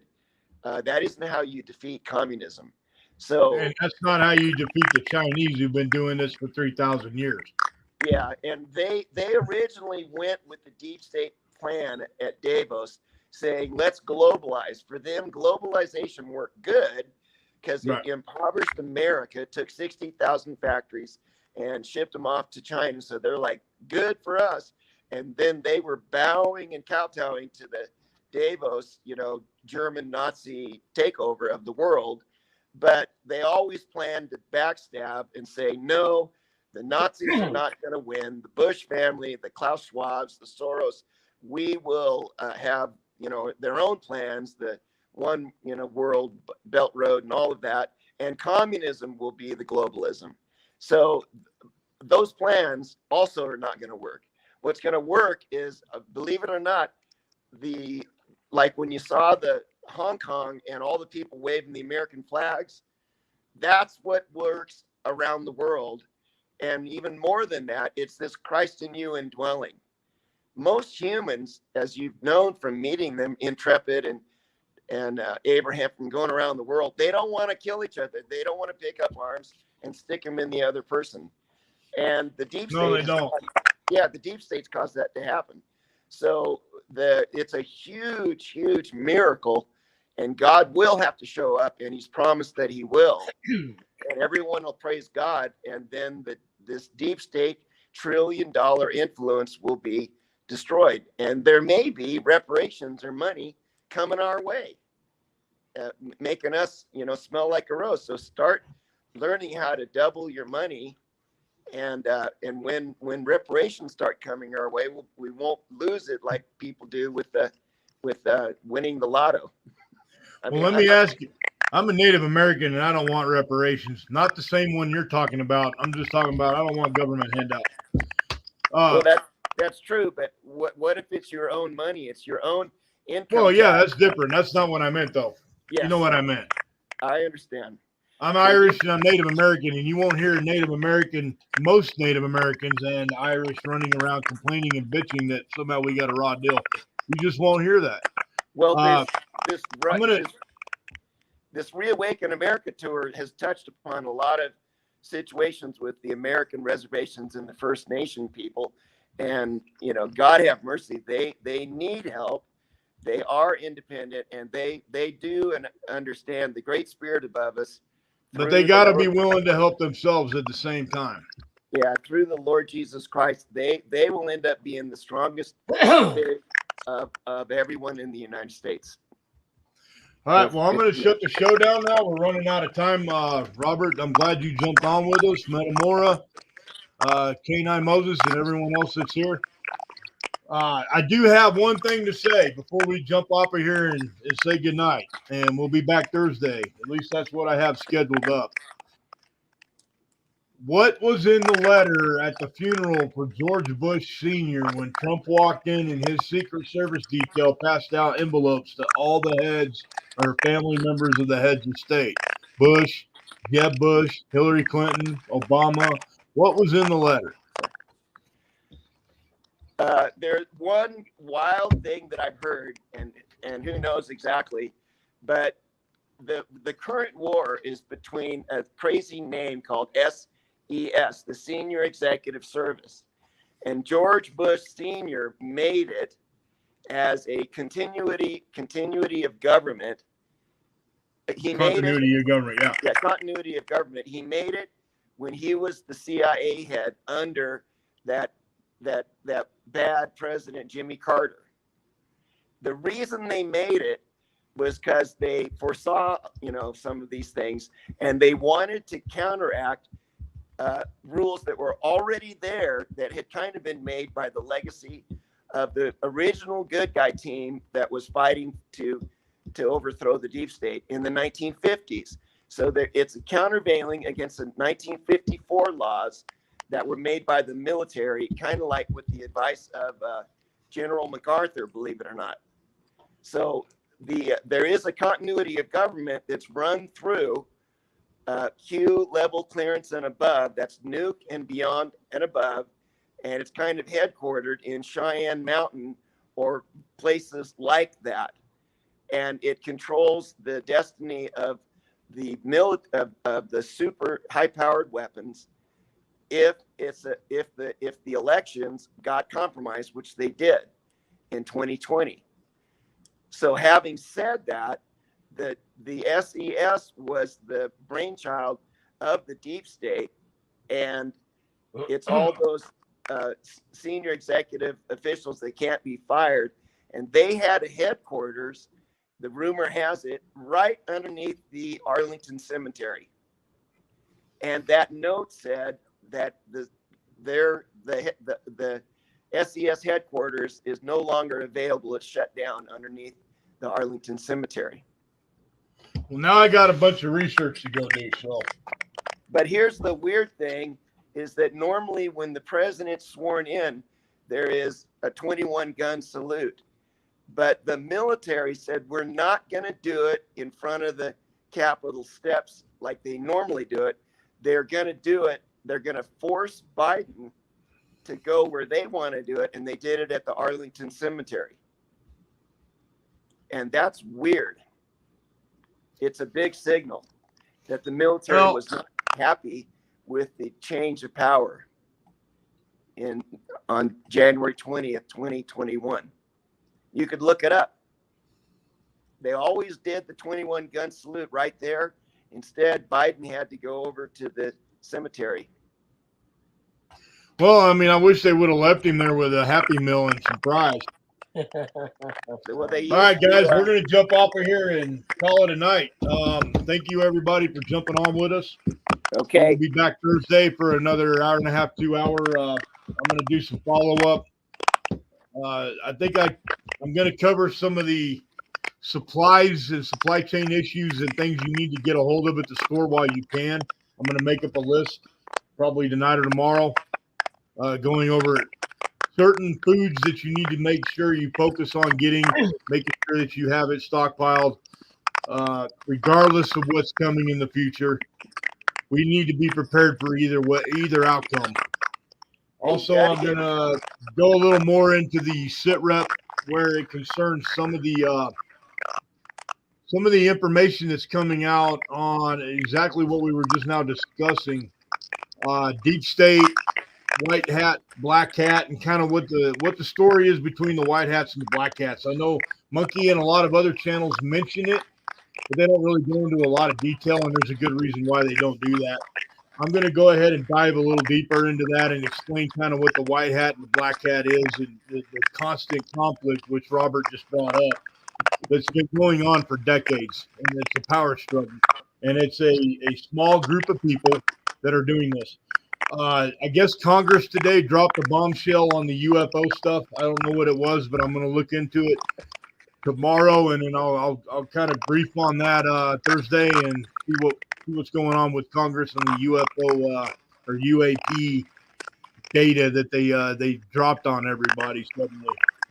So, all right, Robert, next time we're going to get you a phone holder for that phone, because that's fucking so loud I can hardly hear myself. I'll go on the computer next time. Hey, what you want to do is get a DVD of Maverick Top Gun, and when there's the shutdown, just watch it 2 or 3 times a day, and everything will be okay. That's a good word of advice, brother.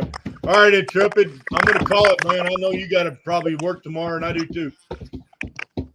Okay, thanks. Bye. Sorry for the noise. Yeah, no worries. We'll chat later. Trep it out. Yep. We, Abraham, over and out.